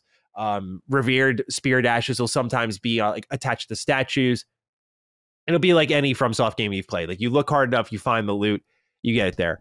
As you collect these fragments and cash them in, Gene did the math. There's 20 upgrades in total, and each one buffs you 5%. So the scattered trees let you do 5% extra damage in this realm. So as you increase your attack damage, you don't carry that over to the base game. It's just for this Shadow of the Erdtree realm. And then the revered spirit ashes are for your ashes of war, the damage they do, for your summons, the damage and health they have, that sort of thing. And so what it leaves you with is a new kind of design for Elden Ring, where you don't get more powerful by killing and leveling up. Although, I mean, that's still there. You're going to get souls. You'll spend them on leveling up. Your real power scaling comes from hunting down these items and scaling up your character's power. Some people will love this. Some people will hate this. I love it because I found Elden Ring pretty easy. And I thought it was really nice to have a legitimately ball-crushing challenge here. Some will not like this because it means to beat certain bosses. It's not at times just a skill thing. It's a scaling thing. It's an RPG thing. And that means you might have to go on a bit of an Easter egg hunt to go get what you need. Question. So again, I understand this new mechanic to now, when you hunt down these bosses, you said scaling. Is it a situation where they're leveling up with you? Like, you can't, if you do what the developer intended, which is to hunt these dudes with the pots over their heads, whatever the stuff, can you get to a level where it's like, okay, now I'm back and I can take you, or it's still... That's kind of the trick, is they note how I said they upgrade your attack. They'll upgrade the attack and health of your summon. No defense, though. Why is that? Because you might hit a little harder, but Still a glass cannon. the clapback is pretty insane, is what I'll say. So you'll hit them, you'll be like, oh, I'm giving them the work right now, right? You're like getting around. One mistake, you're done, bro. Like that, it's that type of FromSoft difficulty. And what I equated it to in my review, maybe this will speak to some people. It reminded me a lot of Dark Souls 1. That feeling of, we don't know much about this other than it's really difficult. And I know some people look at Dark Souls 1 now, FromSoft's learned so much. You can see their steady progression. You go back to Dark Souls 1 now, it's not really, outside of like Ornstein and Smo and a couple of bosses, it's really not that difficult because they had so little tools and tricks under their belt. But after Demon Souls, Dark Souls was all the rave because it was much like what we experienced with Elden Ring, where it's like it's this new thing and it's really difficult. It's going to crush you in every single way, status effects, damage, that sort of thing. And you kind of just have to navigate through it in a way where you're looking for that next bonfire, begging for it to be around the corner. I had so many of those moments, which I haven't experienced in a while, where they put you through some pretty intense gauntlets, is what I would define them as. You'll be like running around a castle, and you'll fight a ton of mini boss like common enemies that will respawn, by the way, at the grace points. And you'll be like, all right, I just took out 3 of them. All right, certainly around this corner, like that was a fight. There's going to be another, and like, nope, there's another enemy standing there. Like this DLC will test your will. Like it is tough if I haven't hammered home that enough. Like it is really, really difficult, not just in the bosses, but the mob enemies. They are not playing around. They heard, you guys got to stop playing around. They heard us and they were just like, they're like, okay, all right, you think this is easy. Okay, all right, watch this. And oh my God, dude, just Jesus. Brutal. Man. Brutal. Especially that final boss, brutal. Like I am very keen to see the reaction from people. I haven't talked about story much because I'm one of those people who, especially as I mentioned a lot with my Liza P videos and on here on the show, I don't like the FromSoft storytelling methods that much. I get it. People think I'm asking for like AAA the game cutscenes. It's like, no, I'm just like, Liza P is the perfect example to me of like, hey, item descriptions and world building can happen at the same time as just a couple of character appearances and some continuity. I will say Shadow of the Air Tree does a better job of it, but because I by default don't really care about Elden Ring lore, I don't really care what's happening in this realm. And I'm sorry you have to hear that, but that's just how I feel. You're here trying to find out what happened to Mikola. You hear about Mikola a lot in the base game. There's a certain major boss in the base game that beat everyone's ass that's kind of tied to Mikola. So you're probably infinitely curious about that. And there are some really cool, as someone who just mildly paid attention, I will say there are cool revelations about who's who, what's going on, what's the purpose here, certain bosses. It does feel like there's a good connective tissue here that may fill in some gaps for people. For me, did it leave any impact? No, I will never come in here and sit down and talk about the Elden Ring story or the lore or anything like that. It's cool. Lore. I get it, because some people are like, are you kidding me? It's some of their best lore yet. I'm like, yeah, bro, I'm a lore junkie for series where I can like interact with characters and experience stories, and I really don't connect with FromSoft games on that level. Like that's why I love Liza P so much. I connected with the gameplay as much as I do any Souls-like experience, but I love that story so much from Liza P. And like, I think it just was such a validating moment playing that game. So I was like, yes, you can do this. Someone gets it. It's possible. It is possible. But I respect people who are like, yeah, you know what? Like, I like it this way. And I think you will find what you unearth from this this game, very worthwhile. Scale and scope, just wanted to throw that out there. The reason I call it a game is because you still have those moments like you did in Elden Ring where, you go into the Siofor Riverwell, you're riding down that elevator after exploring this massive open world zone in Limgrave. You find this off the beaten trail thing. You're like, what's down here? And you ride an elevator thinking you're going to go into a cave, and it's a whole like underground region. It's one of the biggest wow moments I've experienced in a game, because you go, holy shit, this game is huge. Like, nice. Zelda Tears of the Kingdom was kind of known for their layered maps, but I think Elden Ring is still the king of the layered maps, just the way they had so many sections just tucked away underneath each other. Shadow of the Air Tree, despite, in all technicality being like this 40, 50 hour expansion, like it is smaller than Elden Ring, has that same feeling of like, you just turn a corner, there's a new path, and now you have a new step out moment, which we got to talk about From Software being step out moment kings. They've been doing this for a while. And I'm sorry, Bethesda Game Studios, but after Starfield, I think there might be a new king in town for the step out moment. I can only hold on to Fallout 3, Oblivion, and Skyrim for so long. And Fallout 4. I can only hold on to it for so long. I know who the inventors are, but I think when Todd said multiple step out moments for Starfield, and I didn't know when the hell that was, versus Shadow of the Air Tree, where there's like 5 step out moments, and I'm like, oh my God, like this game is beautiful, as I'm sure we already know. Just absolutely wonderful looking. And there are step out moments galore where you're just going to think you're like at the end of something and your journey has only just begun. And it happens over and over. Side content everywhere, improved catacombs, non-linear dungeons, wild exploration. Like you'll just go left instead of right and go completely in a new direction in this whole open world. It's fucking staggering, dude. Huge expansion. Absolutely one of the best downloadable pieces of content we have right now.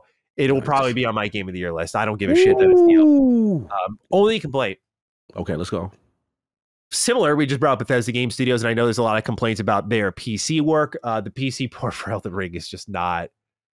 Well, it's not great, man. Like, and it's funny because I think it kind of got worse with the expansion. I was running around. I had 3 crashes. A lot of stutters, a lot of frame dips. And like, I even bumped down my settings. I was like, let me play this on 1080p. And it was still having I have a super PC. It was still having its issues. So little disappointed by that. I think it could be better. I think for the popularity of their games, just like we say with Bethesda Game Studios, I think they can do better. And so I hope in their next game that their PC ports are improved, because I'm not going to sit here and do what many people do with, again, my Bethesda example, oversell it like, it just kicked a baby down a flight of stairs. It's tolerable, just like I think a BGS PC port is tolerable. But when I encounter crashes or where I don't have forgiveness, it's like I can deal with the frame stutters from time to time. This game also, the expansion locks up a ton. Like it'll just freeze and then go. And again, I didn't have that in the base game. So this is new. So I found that really strange as well. Interesting. So yeah, Shadow of the Air Tree, fantastic all around. Couple technical hitches, but just new standard for DLC, in my opinion. Really good stuff. No doubt. Salute to From doing what they do. Absolutely. So those are the games we are playing this week. Let's get into a quick warm-up question before we dive into the news. Mr. Scott, if you're nasty, congrats. You got the question this week. Dookie boys, I often see articles or even some LSM talking heads pointing out how few people have gotten halfway through this game or finished that game. Other than dunking on a game or a platform, I don't see the point in this type of discussion. I always assumed this was all games, as I figured people suck at finishing anything, but I never had the data until now. According to an article on thegamer.com, here were some of the finish rates on Game of the Year winners. The Last of Us PS3 version, 8.74%. Shadow of the Colossus, 14.79%. GTA 4, 18.18%. Baldur's Gate 3, interesting, 21.4%. And Uncharted 4, 23.75%. Personally, if I play a game for more than 2 hours, I'm finishing that game. What say you? Do you finish the games you start? And can we finally kick all of this pointless talking points about finishing games to the curb? I was at Game 2 of the Stanley Cup Finals watching the Panthers and bathing in Matty's tears kind of day. How dare you, Mr. Scott? Wow. Hey, man, comeback's kind of looking sick right now, so just watch out. Hold on now. I said it from the start. I said, "Oil. If there's anyone who could do a sick comeback, it's the team that was in last place at the start of the season and ended up in the finals." So I'm not counting them out yet, but I don't. I picked this answer. I picked this question because I wanted to talk about finishing games. Yeah. I don't really get the whole to level with you, Mr. Scott. I don't get the whole pointless talking points. Like, I feel like reading your data kind of solidified that people don't finish games because like one of the most popular games, 75% of people didn't finish. And I'm like, that's kind of a problem, right? Like people are talking about games and not playing them. So write them with a correction or a little bit of a follow-up if you think I've missed something here, but I kind of read this and scratched my head, but I did want to talk about the nature of finishing games. When we pick up a game, do we feel we have to finish it? Like Mr. Scott says, if I go 2 hours in, I'm finishing that game. I'm like, for me as a JRPG player, like 2 hours is like, I'm still feeling you out. So what do you make, Cog, of this writing? Am I missing something here? And of course, how do you approach finishing your games? Do you finish everything you start? I got a lot of half-eaten sandwiches, so I'll just bet that off the top. Right, I'm not going to sit there and lie. It's one of those things. It's an investment, right? And for me, I am a very passionate and loyal to specific franchises kind of guy. So when those things come around, that is where I'm going to prioritize and gravitate. And unfortunately, that's where the half-eaten stuff comes up, because I do have a hierarchy. I have favorite children. And when those children come around, they're getting finished. Everything else stops. There's 5 or 6 franchises like that for me. The Destinies, the Tekkens, the XComs, it's certain things that when they come around, the BioWare games, when they come around, everything else, I am sorry, love you, but you are not this, right? Now, to the overall point, I get what Mr. Scott is going for, because I do see the conversation going into this with achievements and completion rates, and I think a lot of it is tied to, I see some of it on Game Pass references, or people are not finishing games, things like that. Look, I'm not going to say the stat is useless. I think there is some merit to it to kind of judge trends, but I do think, again, this is when we talk about echo chamber stuff, we talk about, Twitter and stuff. I think that the hardcore gamer tends to overvalue themselves. And I think that the reality of the working class, father, mother, they don't have the time. They may commit to what I consider those Sinister Six games, those games where it's just, they're playing that one game and they're living in that one game. And we got the data on that, right? That those older games are still in the top 10 most played games, kind of thing. And I think that's where it is. So the newer games are struggling to pull people away. Thus why when you see these completion rates, it is surprising that 75% of people, 90% of people didn't finish Last of Us, whatever. Like it does kind of make sense to me. I think that we assume, remember, in order for the market to grow, it's the casual that's going to run this. And the casual, unfortunately for hardcore guys, they're not finishing. They may start, kind of thing. So I think that's what I extrapolate from it. I want to be careful of saying it's pointless, because it is data. But I do understand, Mr. Scott, as far as like, the majority of people probably don't finish games. That's just probably the reality of it. So what do you think about it? How did you internalize this kind of data stuff, in general? Yeah, it's definitely like, you kind of know it, seeing the data in front of you. Like, there are so many great games that you just see don't get finished. Like, a high percentage is in the 30s, is in the 40s. It's like less than half people finishing their games is considered like, wow, a lot of people finish that. And as like a game maker, it's like, I get why someone looks at storytelling and thinks like, hey, this might not be as important as about what you play. I think it's wrong to just cater to those individuals personally. And I think you make the game for the people who want to have that experience from start to finish. But I think for me, what bothers me is like, I don't mind if people don't finish their games. Like, if it's your prerogative to drop stuff, that's totally cool. I think when people talk like they have finished games and they haven't, there you go. They run off assumptions, that's what's annoying. It's like, be part of the conversation. Cool. I dropped it. That's where it ends, though. Like, you don't get to talk on the ending and how things end up. It's like, you did not see this thing through. You have no say right now, I'm afraid.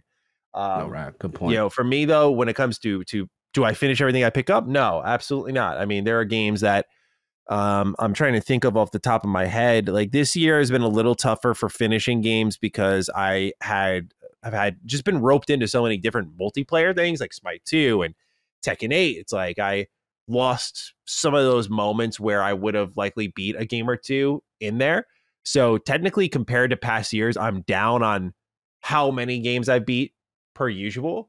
Like, I think I've beat like 12 or 13 games, something along those lines. Like, I've not beat a shit ton of games this year, but I'm also playing longer games. Like, I'm playing almost exclusively JRPGs, and so Tales choice, bro. Yeah, like it's been a lot. So like when I pick up a game, it's like I'm beating like 3 games in one or 4 games in one sometimes, depending on the length. Like, it's a lot. So I don't go too hard on myself for the amount beat. It's like, am I enjoying this? And yeah, I still like to give games the 5 to 10 hour rule, which I know is incredibly generous, but I just think it's so easy to come to rash judgments. And I've played enough games to know that you can see things grow into something better. When I'm reviewing things, I just beat it, right? Because sometimes like the second half is just better.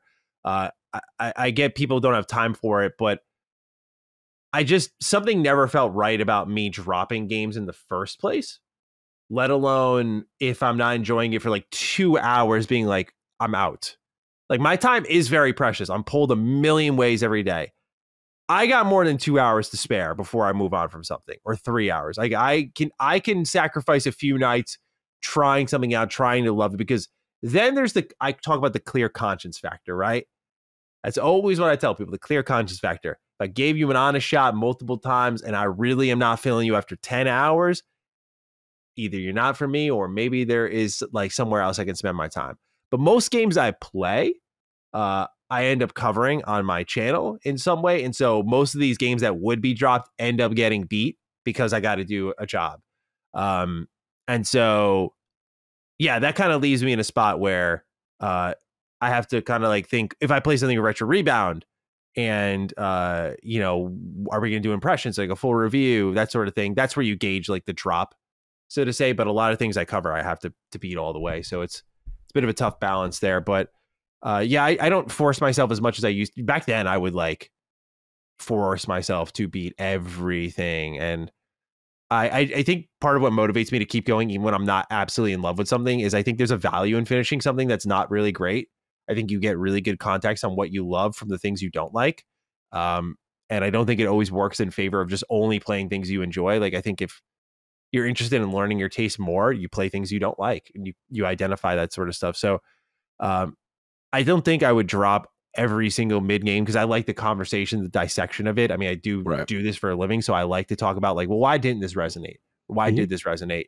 I have a lot of fun with that. So I have maybe a little more mileage than others, but also just like listening to some people who just like, yeah, I don't have time. I like beat 5 games this year. I'm like, why are you talking about games in the industry then? Like, why, if you don't got time to beat games and this is your job, like, I get we have lives and stuff, but like, what are you doing, man? It motivates me in particular to make sure I keep the fire under my ass and like make sure you're playing stuff, make sure you're beating stuff, keep up with the conversation, that sort of thing. I think it's the least we can do, frankly.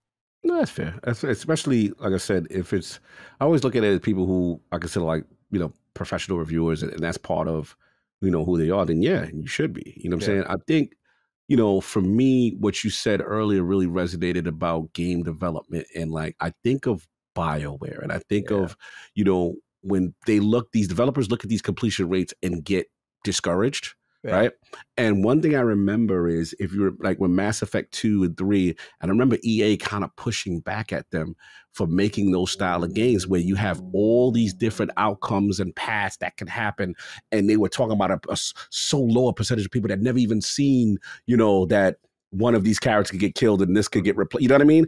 And it affecting design of future games. So I'm with you in that. Like, I hope developers don't take so much from that data that they don't make these really incredible narrative stories, or these, what I consider these ambitious games where, when we talked about Dragon's Age and you were telling me, no, Cobb, they're going to do the thing where the Inquisitor is coming back from, like, I love stuff like that. I don't want gaming to get simplified because of that. But you make a good point, you know what I'm saying? As far as, just overall the whole thought process of, if being in the industry, and if you want to be a part of the conversation, then you need to be honest about what you're doing and what you're not doing. You know what I'm saying, kind of thing. So I agree with that. And the last point is just, obviously play games. If you want to be qualified to talk about it, you should have beaten it at least, if you want to have that full on discussion. But also, I do agree with playing what you're passionate about and what you love, because I feel like there's a lot of people who don't play on certain platforms or don't play certain genres that shouldn't be in said discussions about those things, unless you're transparent from the beginning and say, hey, I don't play these style of games. This is my first attempt at a whatever. That's all. Because I see a lot of that stuff of people dunking on stuff that, they don't really have a lot of experience on, and they're not really qualified to talk about it. That's just me. So, it's a good discussion. Absolutely. Number 1 on the news report, Todd Howard did an interview with a certain YouTuber, and I'll go over all of the brand new information that we got. So I listened back to my own interview, took some notes. Let's start with Fallout, Cog, shall we? Let's do it. Todd confirms he's in no rush to make a new mainline Fallout game to meet that current demand, when I asked him about Fallout New Vegas 2. and also reaffirmed that they're working on some other Fallout stuff at that moment. Like he kind of mentioned, like, obviously I can't talk about what we're doing right now, but that it doesn't seem like they're in a rush for New Vegas 2. Now, Ruben Barrett writes in saying, just wanted to give Matty props for that interview with Todd Howard. I thought he brought up a really good point about letting people miss things and not just giving people, say, Fallout right away because they demand it. Reflecting on what he said and then looking at franchises like Marvel, Star Wars, Game of Thrones, Walking Dead, and others, where the content ended up being rushed to a point of killing any hype for a lot of people. Is Todd onto something here? It's a bitter pill to swallow, knowing we might have to wait until the 2030s for another Fallout game, but is that better than an average game every few years? It's a really good write in here. Let's just tackle all the Fallout stuff at once and we can discuss it in one fell swoop. Let's do it. He plans to keep 76 going for as long as they can. They don't anticipate any new mainline Fallout games hurting it and will support it alongside said new Fallout games. And they feel like 76's map expansions, such as Skyline Valley, which just came out recently, are more meaningful than something like Expeditions. And right now, there are no plans to charge for add-on content. Last but not least, briefly discussed already, Fallout 1 and 2 will not be modernized or ported in any way. He wants to have people experience it the way it was intended all those years ago. So those are the tidbits of Fallout information I managed to extract from the legend himself. Cog, what piqued your curiosity here when it came to Fallout? Look, he was transparent. That's the main thing. As far as the 1 and 2, we already talked about, maintaining the essence, the integrity of what those games are. And then obviously we're very PC based. He kind of alluded to like, hey, not messing with the integrity of that as well. Mm-hmm. So I get that. Look, as a person, selfishly, would I object to a remake of them? No, but he seems intent on keeping the purity of what those experiences were, and I'm assuming some, maybe relationships as far as the older studios. I believe it's an Exile, which helped out with those first two. Correct me if I'm wrong. Yeah, but look, the only thing I will say is the no Fallout main game. Yeah, I struggle still a little, you know what I'm saying? Of course, I would like you to be working on it. But what I learned about that interview with you and him is that he is coy. When he's ready to talk, he gonna talk. So I don't necessarily buy that there's nothing, in the work at this time. I just don't feel he's ready to talk about it at this time. Mm-hmm. And the other thing I feel, though, he kind of alluded to when we get into start, is that I do like the idea of, you can miss something also because they have these major tentpole franchises. We can't act like Starfield doesn't exist. We can't act like Elder Scrolls doesn't exist. So they do have a full plate of stuff. I'm just hoping that the Fallout thing is a little sooner than 2030 or something, kind of thing, especially, with the height of the series, which you did mention to him, obviously it's bigger than it's ever been. So I think he's been humble with his responses. And because remember, he alluded before that, they're working on stuff. So I'm curious what stuff is. Yeah, it sounds like if you want to narrow things down based on those answers, like he pretty much said, we're not rushing a mainline game. Okay, so then what else are you doing?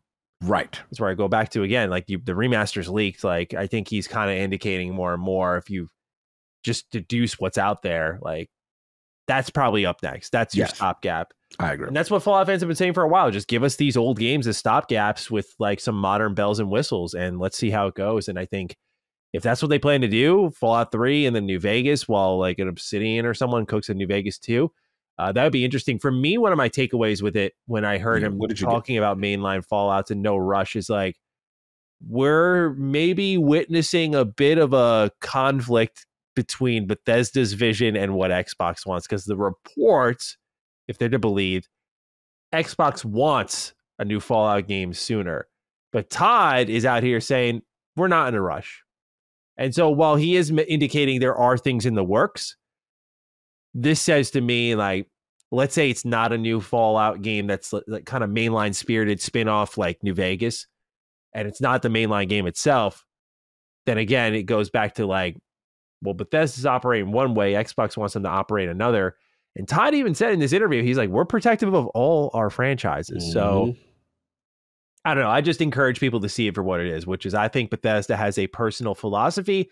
And to Ruben Barrett's write-in, I didn't think about it this way, but when you lay out these examples, I think you have a very compelling case for what Todd does. Because the truth is, I was like, why do I get so excited for these games? It's like I'm away from them for so long. Whereas like I have an adoration and a love for Star Wars, but even I can't like look at the Acolyte and go, yeah, that's great. It's like that shit looks terrible. And that's what happens when you go too fast, trying to produce stuff too often and creating content out of a business necessity rather than a creative desire. And so I think there is some truth to what Todd said in getting people to miss things. At the same time, I think they could have handled, I'll talk about our Elder Scrolls section. I think they could have handled things better with the wait between Skyrim and Elder Scrolls 6. Right. But now the demand is built up so much, as Todd said, he's like, I don't think like a spin-off game would really meet that need. So I give him credit for not really choosing to milk these series dry because I think they easily could. What did you make of some of his comments on 76? Like there's an abundance of confidence that I was not fully anticipating. I know he wasn't going to go out there and drag it, but I thought he was honest with it when he was like, oh, expeditions are fine.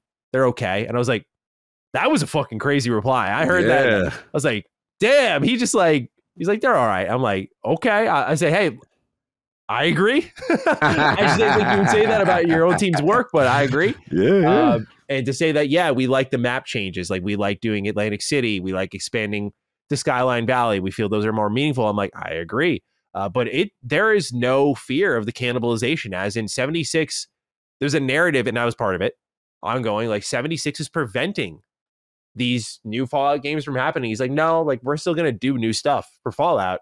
And I think now they see more than ever. It's like when we do new stuff, 76 actually benefits. Yes. Right. So what did you make of the commitment to support? No charging for add-on content still in the plans. Like they're not going to do that. And they're going to go as long as they can. He says by the time we get to another mainline Fallout game, which let's be honest, like 2030s, he says, I anticipate 76 will be standing right there next to it. So they have over a decade of plans probably for this game. So what do you think about the 76 roadmap? And the other stat he dropped was like over 50 updates to the game. I was like, holy shit, going for a while. So thoughts on this? Yeah, this is the reality. And the byproduct of the Fallout zeitgeist moment is the 76 resurgence. And we saw them kind of popping off at the showcase when they had the commercial with the number of players, like the little telethon kind of thing going on. Excuse me. Okay. And I look at it like, okay, this is a direct benefit. Let's invest here, right? And to his point, they look at those mainline expansions. Expansions seem to be a theme. We're going to get into that. But it's just like, all I want, because I get it, and you've got the numbers to justify it, all I want now is truly invest in. I want to see cross-play. I want to see the cross-progression stuff. You know what I'm saying? I want to see if we're going to stay with it. Let's get a glow-up. Like, I remember when Elder Scrolls Online went through a glow-up period during the Xbox Scorpio, the 1X, right? And then it was, okay, here's the 60 frame. Here's continue to glow that thing up and make it viable in an engine update so that, you know, people can now, if it's going to stay along. He basically said he doesn't anticipate it interfering with any mainline plans that they have. And it's going to be, the vibe I got is going to be like a pillar. It's going to be one of the things that it's not going with. So they'll give it the full treatment and let's just see where that goes. But I thought that was interesting. And shout out to them for as far as the, you know, sticking to the philosophy of the free stuff, because, you know, that's huge. That's huge. You know, he's just basically, the way I think he explained it is like some of the mods and all that stuff that helps facilitate or fund certain things. You explained it. I forgot how he said it exactly, but that's the vibe I got, you know, kind of thing. So I'm with that model, so to speak, but it's clear as day 76 is doing well. Yeah. And they are definitely the beneficiary of all of this right now. They're going to continue to go with it. So I did get that from them. I don't blame them for riding 76 because the stats are probably showing with the sales and the player count that they're like, for a lot of people, 76 is a new Fallout game. They saw the reviews, they waited all these years, and they're coming in now and they're getting a new Fallout experience. So I understand why there isn't much of a rush on their end. I am interested with 76's roadmap to see where they carry things, because I'm not going to lie, I haven't played Skyline Valley yet. I think it looks really good, though. I'm probably going to play it over this weekend, but I think it looks really good. I thought Atlantic City had a lot of potential. Like, I feel like they're almost there. Skyline Valley looks like the moment where it's like, okay, this might be their best update in a while. So I'm really keen to check that out over the weekend. but also you see ghouls confirmed as a playable race in 2025, and I think they're going to keep riding that wave and adding more playable races. Like, you're starting to see the vision evolve for 76, and I think it will only continue to benefit Bethesda as it's turned this corner. And so I think they're wise to, hey, look, we have a lot of people playing this game. Let's pull a little extra support in. Let's get some more meaningful updates out quicker. Let's like kind of buy the attention of these new fans and don't let them move on too quickly. So interesting to see that he thinks they can stand shoulder to shoulder with mainline Fallout games and that it doesn't really weaken the knees of 76. I think that's really exciting because for me as a Fallout fan, I'm like, cool, more Fallout all across the board. And if 76 ends up in a better spot through all these updates and I have 2 great Fallout things to play instead of 1, no complaints from me. Yeah, and last time, just looking at Steam charts, I mean, they damn near doubled and tripled their average player count, and that's just Steam. And then I'm looking at Xbox Most Played, they've remained consistently within the top 15 since the show. Like, it is a true resurgence. It's like cooled off, right? Like, the show's been done for 2 months. The show's been done, and it's still staying there, so they could justify it now. So yeah, makes sense. Yeah. And then we talked about Fallout 1 and 2 briefly. No modernization or ports. I found this a little disappointing. Because I asked him about the modernization. He's like, no. I'm like, okay, that makes sense. But I'm like, what about just taking these old versions? He's like, ports. He's like, that's the lift. He's like, we could do anything. He's like, but now you have a team that's got to be dedicated to it. I think one of the best things I got out of the interview was learning the team structuring at Bethesda Game Studios. Like, okay, there's 5 teams. You have like a 76 team, a Starfield team, an Elder Scrolls 6 team, a mobile team, and a tech team, effectively for creation engine. And I thought that was really interesting to get that whole dynamic understood for the franchises they handle. And it obviously put into view like why they're not working on like a smaller project or anything, because they technically have a bunch of little teams. And this is why I always say, like, I get their games aren't always everyone's jam, but I think a lot of people treat Bethesda Game Studios games like they have a 900,000 plus person staff. I'm like, no, like Starfield was most likely built mostly by like 200, 300 people, which is still a lot of people. But compared to today's industry, where it's like we hired 5,000 people and we took 8 years to develop this, like what they do, I think this interview really underlined like what they do is really impressive to me because they still work on such a small level despite their popularity, and that can benefit them or hurt them. But I think when you look at how far they push things at Starfield, it gave me that feeling of like, oh, they still are that small team that's pushing their own personal boundaries. Maybe it's not industry wide as it used to be. You have companies like I think CD Projekt Red, which have kind of lapped them in that sense. But they're still really pushing things.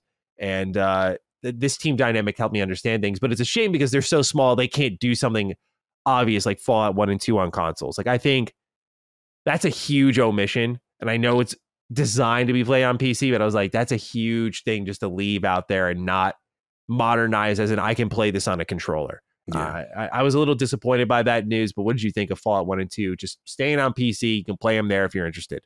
Yeah, I would have liked the console support, you know what I'm saying? Especially just for people to get an idea of the history of these games, whether they actually start. It's one thing to say, hey, I'm not going to remaster it, but at least can we make the old stuff playable? Mm-hmm. I'm with you there, you know what I'm saying? So I was surprised on that regard, and look, there's still a part of me that the business is talking there, which is, for that lift, the terms that he utilized, what do they really get out of it sales wise? Is there really going to be resurgent? I think those conversations do happen as well.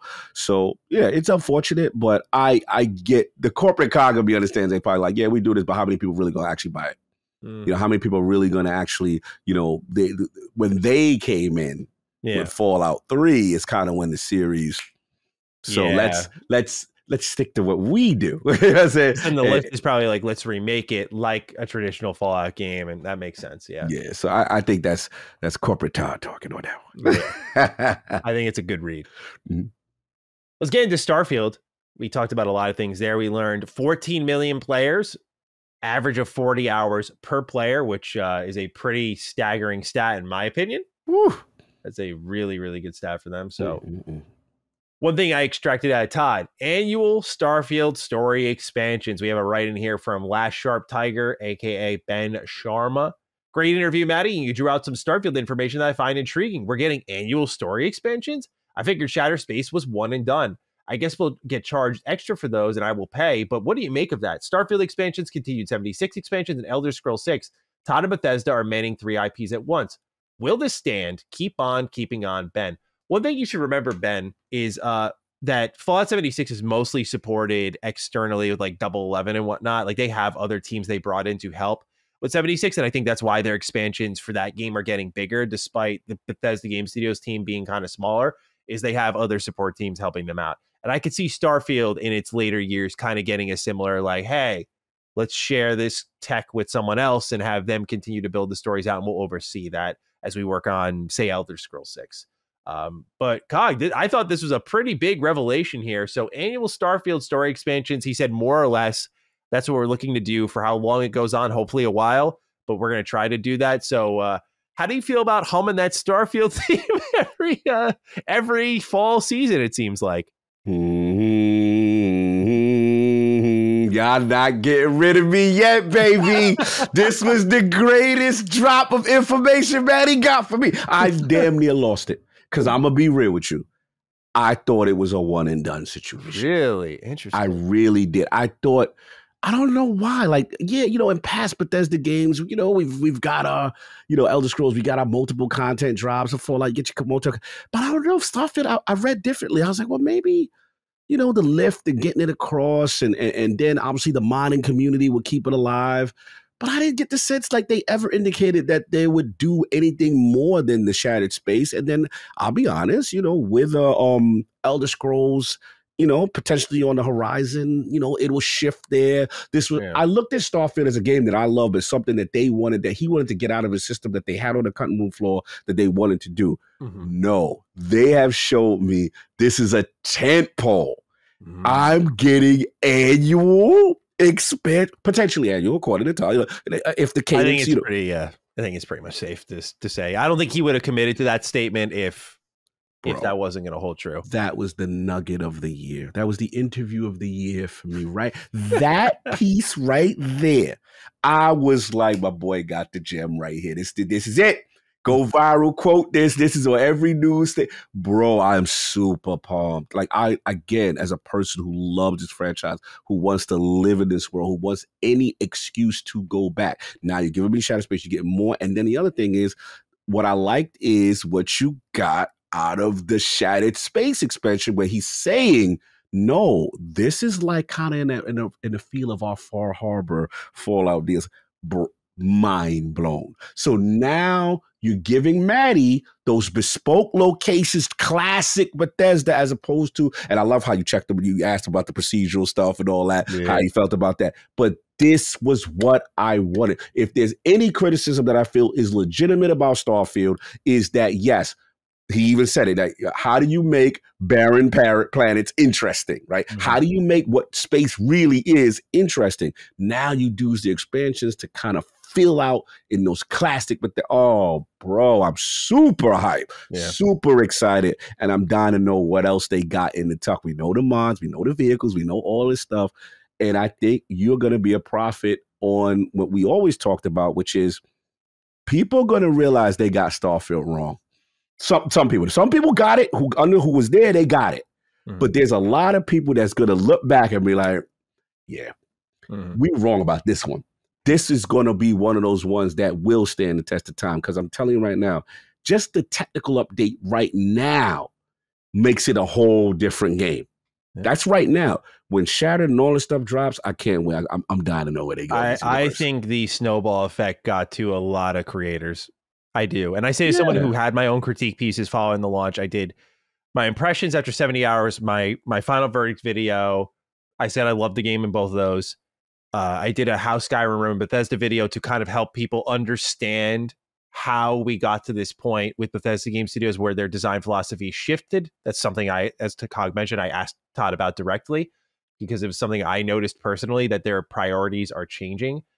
But I always said with Cog, I was like, I think Starfield's comeback is going to be sick, and I don't think many people are going to cheer for it the same way you would with something like Cyberpunk, because I think Starfield for many people just needed more work to get there, and so it'll probably get the energy of like, no, you're finally a good game, that sort of thing. But I think Starfield is gonna, if it's gonna get annual expansions, and Todd said they're looking at everything, which I don't know what that means, but when I asked him about new gameplay mechanics, he's like, we're looking at everything. I was like, I could take that a lot of ways, but again, I just feel they have the potential to have a lot of wow moments with this game, to be like, oh, they're adding that, oh, they're adding that, oh, they're adding that. I mean, right now, a lot of people got the number one thing people got wrong was how the tile-based system of Starfield and how content was built in that game. They thought that they couldn't do this style of exploration in Starfield because of the way that planets were built on tiles. And so many developers stepped out like, no, you're dead wrong. But it's a narrative that persisted. And now you see this, and I'm like, when it's like one thing if you don't like Starfield, it's one thing if you don't like BGS games, like respect, fine. When will the lying about it stop though? Yeah, that's what I'm saying. Like, that's why I don't think they'll have the same, like, Starfield is so much better now. I hope they have that moment with Shattered Space. I really hope it delivers to people who are like, this is what I wanted. Right? Because one thing I'll say I read between the lines on was Todd saying, like, when I asked him, like, hey, how'd you feel about Starfield's criticism? Like, what was your feeling? Right? Like, and he was like, oh, it was a response to our own criticism. I'm like, no. I was like, no. I was like, bro, you don't make something focused on Far Harbor style DLC all in one area if you think everyone's not going to like that. Like, there was a pretty good motivator in that, I think, especially when he said, yeah, we started this work. That's why I asked him. I was like, when did you start this? He was like, oh, we started this when we launched it. I'm like, oh, so when the feedback came in. So I kind of caught that there. I put two and two together. I was like, I believe you're your own harshest critics. I believe all that, but I'm not going to fool myself into thinking that you were not very motivated to start creating a lot of content for this game to fill out these planets. That's why Update in June had a new quest line. That's why you're putting new loot everywhere. That's why you're doing an expansion on one planet, because you're going to fill this game out bit by bit. And that's why creations are here that are, by the way, achievement friendly, because your modders can now help you fill out the game alongside you. And so it's a really interesting spot Starfield is in. But I am pumped for annual story expansions, because one thing I kind of learned from him is, like, this is the future of BGS. He talked about how they really regretted not supporting Fallout 4 and Skyrim later. And I was a little more surprised by Skyrim, because I'm like, you could totally go back and do an expansion right now and it would do stupid numbers. Your install base for that game is huge. Like, I dare them to go back and do it. That would be sick as fuck. But something like Fallout 4, I'll always remember the feeling in the community. It felt like we were just getting started. I'll always remember that. Like, we got Far Harbor and we got to Nuka World, and Pete Hines confirmed in an interview at E3. He's like, yeah, Nuka World's the last DLC, by the way. And we were like, what? Like, for a game this like, it was doing so well. It was doing so well. And it's just like, you're stopping now? So I love that they're being proactive at Starfield and saying, like, we're dedicating time to continue to supporting these games, because people love to return to these games. Absolutely. They do. That's why I've managed to build part of my career off of them. We love coming back to these games. There's an allure to them that's undeniable for many. And so to know that Starfield will have something new to look forward to most years moving forward is incredibly exciting. I'm sure for 76 fans, same thing. And that means, as I asked him, Elder Scrolls 6? Yes, definitely. Fallout's next game? Yes, definitely. That one in particular, I'm like, good, because that's what people are really asking. That's why people are asking this question. They want Fallout support. Yeah. And now it means that the wait between Elder Scrolls 6 and whatever's next from Bethesda Game Studios will be a little more palatable beyond the Skyrim re-releases.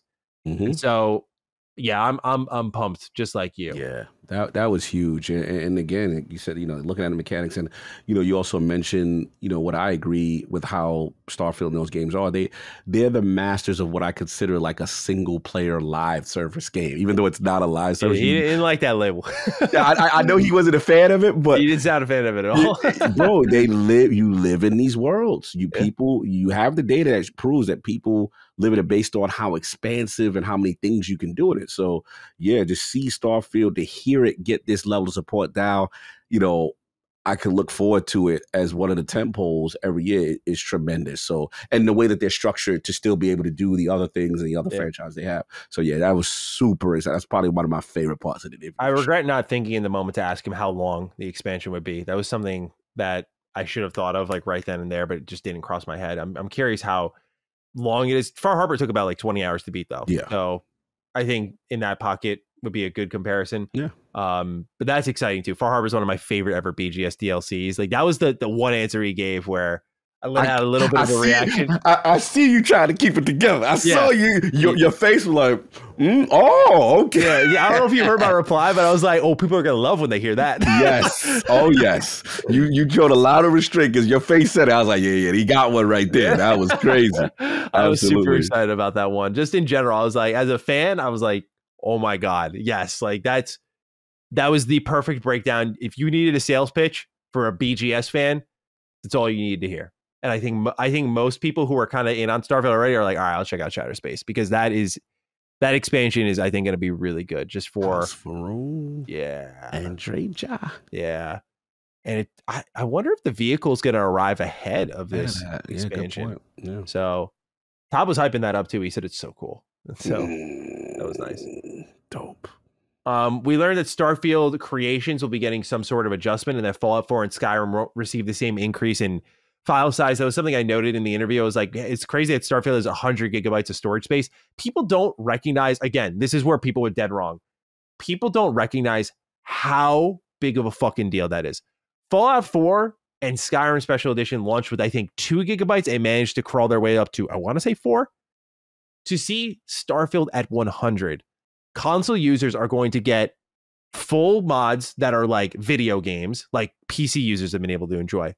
So now it's not going to be like when you see Sky Oblivion, that actually can maybe come to consoles. Who knows? When you see these Fallout London, like that might be able to come to consoles one day with this new support structure. The Starfield modding system is going to be insane because now console users can experience what people have been freaking out over for years. Complete game overhauls. You know, is it infinite space where you could do, like, I did a full Skyrim overhaul that was 300 something gigabytes? No. But 100 gigabytes, there's a lot you can do with that. There's a lot you can do with that, dude. And so that is tremendously exciting. However, he did confirm that Fallout 4 and Skyrim, they can't go back and do that update because it's going to wipe all of the mods. So, gotcha. Okay. Unfortunate, because that would be huge for those communities too. But Starfield Creations, I noted in the interview, I was like, these prices kind of suck, Todd. And I was like, what's going on with those? And he said he didn't say what, but they're going to be adjusting them, looking at them. So we'll see what they do in response to that. Moses Miller had to write and said, Dukes, first off, congrats, Matty. As someone who initially started following you for Bethesda content, this was an amazing moment. I'm glad you were getting your flowers from Todd and the team. Thank you. My question is, in regards to Starfield mods, I wish Todd stood 10 toes down about the paid mods. The creators who have made their games even better than they are already deserve the chance to make a bag for their rigorous efforts. Not to mention there's a plethora of free mods anyway. I heard there is a new round of Steam review bombs surrounding this topic. Is this just another case of loud minority, or are those of us who don't mind tipping the developers for good products the minority? Have a where's the lightsaber mod kind of day. I'm curious what you think about this, because I'm like in on the community, so I'll share my thoughts after. But what do you make of, like, they were selling a quest line attached to a faction for like, I think $7 or something like that, and it felt like a paywall faction? What do you make to the response of a hab for a ship module being $10? Like, how do you feel the pricing was as a live service guy? Because I think you have more weight in this than I do, because I have very little perspective. So I see any dollar symbol, I'm like, what the hell is that?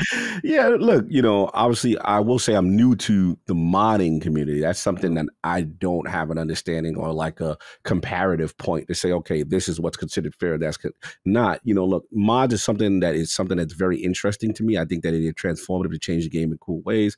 There's a part of me that, yes, we want to get the creators their bag for doing something super dope. At the same time, it's that fine line with, microtransactions and what are considered super pricey. I'm from the horse armor era of, certain things. I was in Oblivion. But, that was an interesting era. So, I don't want to get crazy, but I do see that there's a big pushback against this, and I saw some review bombs. So, yeah, look, I guess it depends on how extensive it is, because it's like I look at something that Starfield mod. I'm like, the Star Wars mod in Starfield. I'm like, bro, I'm paying 10 for that. Like, I ain't gonna front. Like, that's something I'm like, yo, I'll be the Mandalorian in this, and you know what I'm saying? So that stuff is free though. That's free. Okay, got you. Yeah, okay, it's free.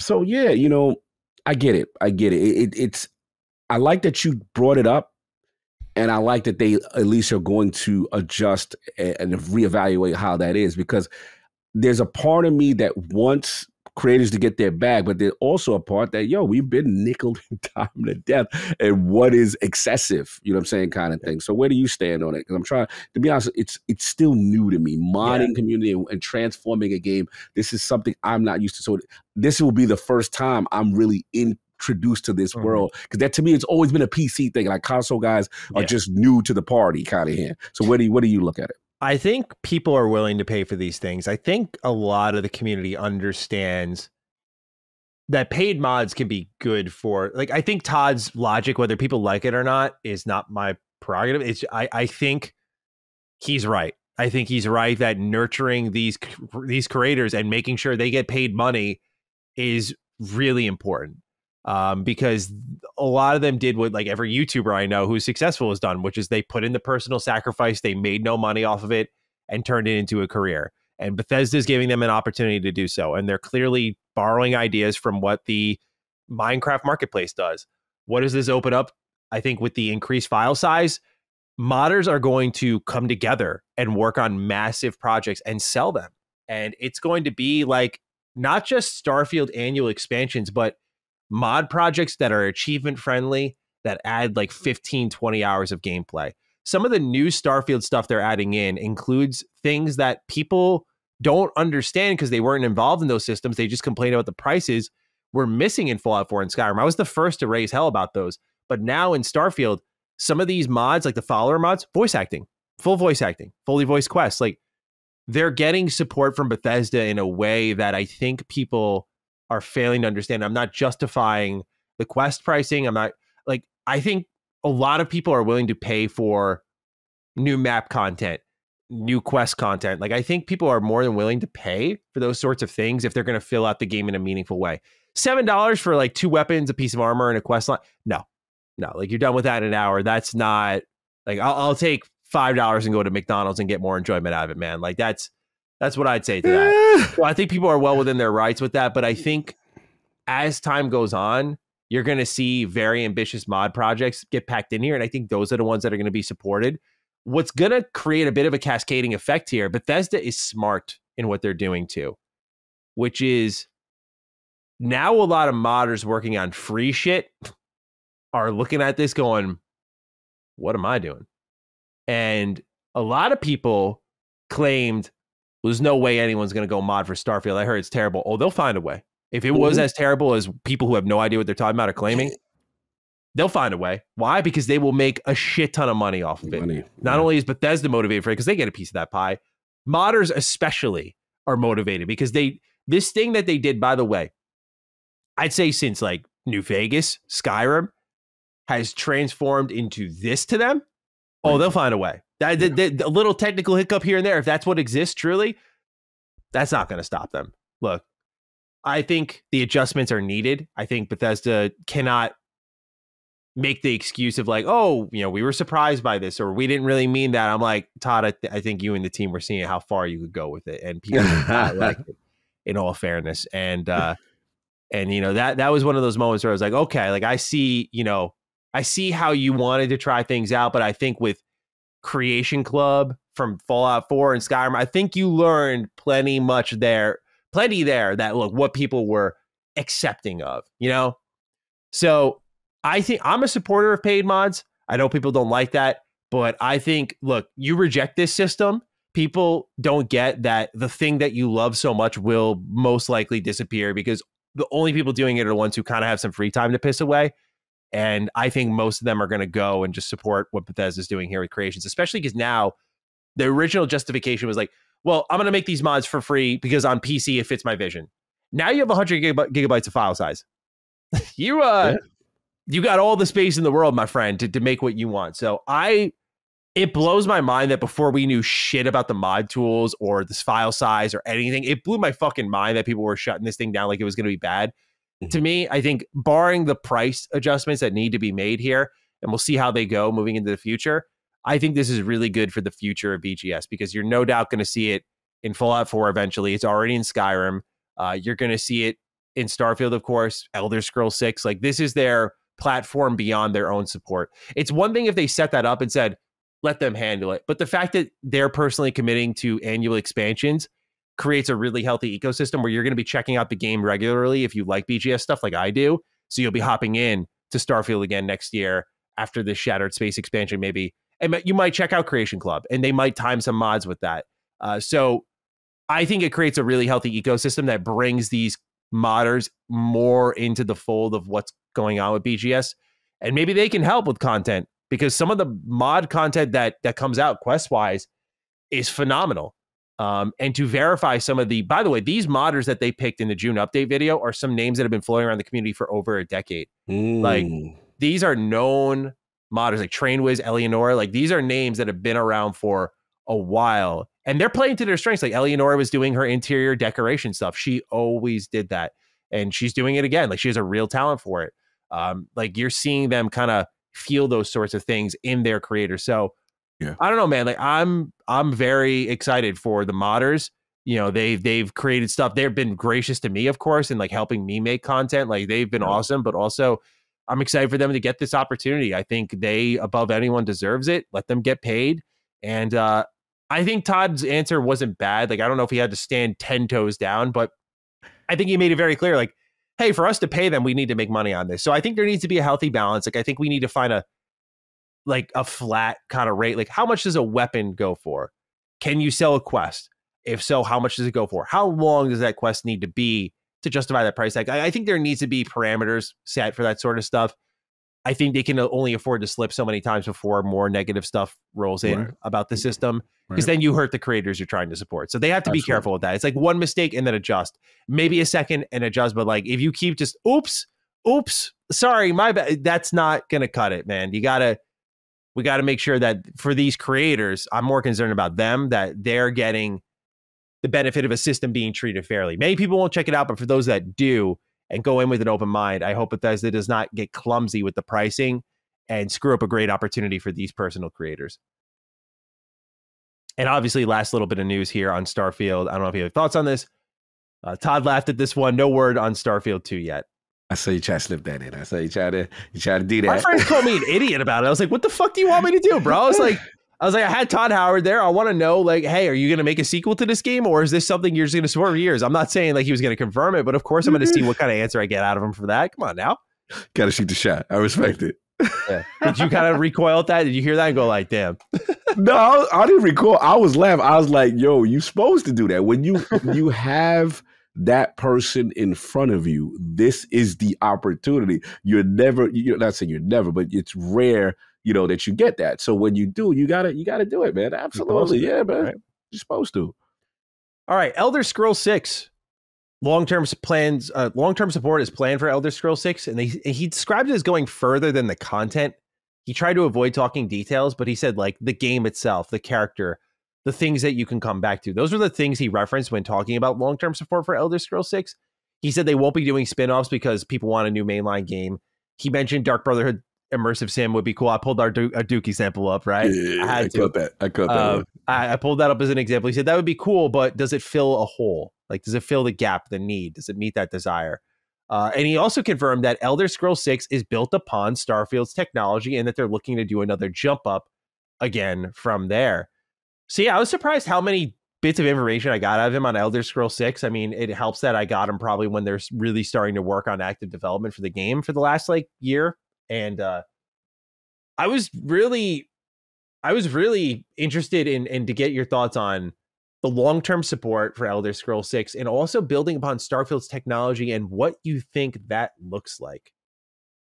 Yes, that is interesting. I mean, I look at it as, I know they get ragged a lot about, creation engine and whatever and stuff like that. And it's just like, I look at it as like lessons technologically learned and then improving on systems and stuff like that. And we have to admit that one of the things that we were pleasantly surprised when reviewing Starfield from the beginning was how bug free it really was, right? How clean it was from based on the past. So I look at it like that. I think the only thing I would like from them, and I will challenge them a little bit on this, is that creation engine allows them to do so many unique things in that kind of world that most games can't do. However, I would like, if possible, the glow up on when it comes to the facial animations and things of that nature. Because I do feel, when you look at a Baldur's Gate, you look at other games, now granted, they're not apples to apples, they're different, you know what I'm saying, certain games, but I want them to make strides. And this is where I'm hoping maybe, I can't, because it's not Unreal, it's their own bespoke engine, but it's like, I'm really hoping if they could pull from other teams, you know what I'm saying, as far as getting that glow up stuff. But to your overall point, as far as like Elder Scrolls, them working on it, they got things that they want to do that I thought they said that it's going to be further than the content. So to me, I look at that as you're still thinking of revolutionary things that you can do in Cyrodiil and all this stuff, and with these characters and with the systems that you may not have been able to do before. So that kind of excites me. So I don't want to read too much into it, but I thought those are a couple of gems you got there. You know what I'm saying? Especially in terms of building upon Starfield's technology. Because I will say, last thing I'll say, this latest update with the 60 frames and all that really showed me a lot. And there's a part of me that's like, man, if it launched like this, we would have another full point on as far as reviews and conversation. You know what I'm saying? Like, I'm telling you, because I sat there, I'm like, man, it's actually a looker. You know what I'm saying? It actually looks and moves and reacts well. So that's the thing. And another, remember we talked about, the combat wasn't pro. It wasn't, you know what I'm saying? Like, they got some things they can build upon. That's what I can see from this. Yeah, because he talks a bit about procedural technology and how they deploy it. And one of the interesting revelations to me was how he confirmed 76 was built procedurally, but he said like not in its delivery. So like the map and the environments, it sounds like everything was built procedurally from top to bottom, and then they handcrafted everything on top of that. And it's, to my understanding, Starfield was a lot like that too. And so I look at Elder Scrolls 6 and I'm like, what does he mean by that? And he mentioned some projects lean more into it than others. He's like, Starfield, we took it all the way. He's like, other games, we took it like a little bit. Like I think he said Fallout 4, like it was a little bit. Skyrim, it was a little bit, right? So Elder Scrolls 6, depending on the vision, could use it a lot or a little. Starfield technology, what does that mean? I think some people immediately think procedural content. I think about ships, like spaceships. I'm like, what does that translate into? Horseback riding, of course. But some people in the community have been speculating boat building. Depending, when you think about the location that it might be in Redguard, I believe. Lots of waters to sail nearby. I know. Yeah. I liked Redguard. Yeah. So, or Elsewhere, I think was the, that might have been it. I might be crossing them up. I think Redguard's the name of the race. I apologize. Okay, Redguard's the race. I thought we was doing something in there. Okay, fair enough. I thought the whole thing is about us. Okay, continue. But yeah, Elsewhere. And I think people think that there's going to be like boat customization, boat building in Elder Scrolls. I think the procedural technology can go in a number of ways. Like based on the lore that's in Skyrim, there's a war building up. And I think when you look at what Elder Scrolls Online kind of does with its PvP and kind of simulating a war is a very prevalent theme in every Elder Scrolls game. There's always a war ongoing, really. Particularly, I think of Oblivion and Skyrim. There's always some war going on. And leading into Elder Scrolls 6, it feels like they're leaning into that again, where I could see the procedural technology being in like destruction. Like you can siege a castle and like destroy a wall. Like I could see them, because he said we're looking to take it forward in other ways. And if I were to just put on my speculation cap, that's where my head kind of goes. I anticipate that Elder Scrolls, based on his response to the Starfield criticism, like, defining as its own thing. And then you look at Fallout and what it is and what Elder Scrolls is. And I feel like Elder Scrolls will still remain in like a single biome, if you will, or not biome, but a single like part of the map. Like, I don't think they're going to say, we're going to let you go across all of Tamriel. It's going to be on foot. Like, I think they're going to say, we're going to look at Elsewhere, for example, and like, how can we apply Starfield's tech to here? And that might be interesting to see how they can flex its muscles that way. Like, it may be a massive landmass instead. It may capture some of the old Elder Scrolls 2 energy. We'll see what happens there. But with Daggerfall, and that procedural content might capture that old energy and what they're looking to do there, where just there were towns and towns everywhere, dungeons everywhere. So keen to see how they handle all of that. But yeah, no spinoffs wasn't too much of a surprising answer there. Especially because now it's almost too late. It's like we're doing Elder Scrolls 6 now. So after ES6 is out, then it's like, well, we're supporting it annually and we have our creators supporting it. So it's a little too late for that. And yeah, so that leaves us with some miscellaneous topics that I threw in here. No plans for an indie style team or studio. And he talked about how they handled criticism and they welcome it, to which Derek Mozzarella writes in and says, "Good day, Dukes. Congrats on the well done interview, Matty. On a Bethesda related note, how do the Dukes feel about the current state of Starfield's discourse? The efforts and big improvements Bethesda has made seem to be getting ignored, and instead the gaming community is focusing on the fact that it doesn't hide its loading screens like Star Wars Outlaws does, or that stuff in Creation Club is slightly overpriced. I would like to see the game get its redemption arc like the other games such as Cyberpunk and No Man's Sky. Frankly, Starfield at launch was in far better shape than either of those, but people are still treating Bethesda like they have the most to prove. What gives? Thanks, and have a God Howard kind of day." So, Cog, any thoughts on his comments on the team structure? No real indie style focus here, but instead, like, hey, if we had a small Fallout game, like, let's see how we could fit that into 76. Like, these games are platforms to them, and also how they handled criticism, and on top of what Derek wrote in about. Any thoughts on any of these? Yeah, I thought the indie studio question was a good question as far as that, and I thought his answer was interesting. To me, he looked at. I felt he really looked at mobile as something that they get those kind of small ideas and maybe take it there. You know what I mean? So yeah, I just think the man likes to make those bigger style games, you know what I'm saying? And one thing is clear for me is his passion for gaming. You know, he mentioned during the course of the interview, he's playing things, he's, you know, the stuff that he's playing his games and stuff like that. So that really reinvigorated me to say like, oh, he loves doing this. They don't want to really break away from these type of games, and that's what we love them for. So I thought that was dope. I like how you personalized it and asked him how he's doing, right? You know, he was really taking it back. I can tell he's like taking it back in the beginning, like, hey, how are you doing though? Like, he was like, no, thank you, you know, for answering that, because we forget the human element of this. You know, these are people behind these games and studios we love. And granted, Starfield's not perfect. It has things that people have issues with and stuff like that.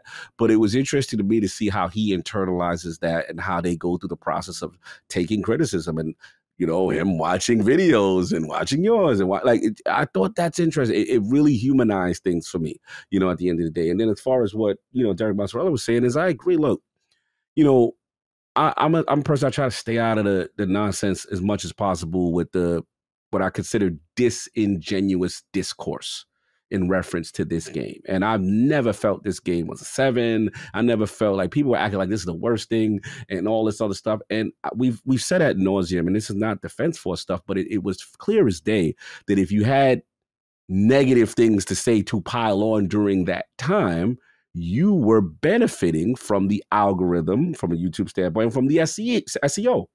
And I firmly believe in that. And I felt a lot of that was driven, and I'm going to stand on that some was sincere of, hey, this is not what I wanted. And if you felt that way, fine. But I do feel a huge subset of it wasn't going to the platform of their choice.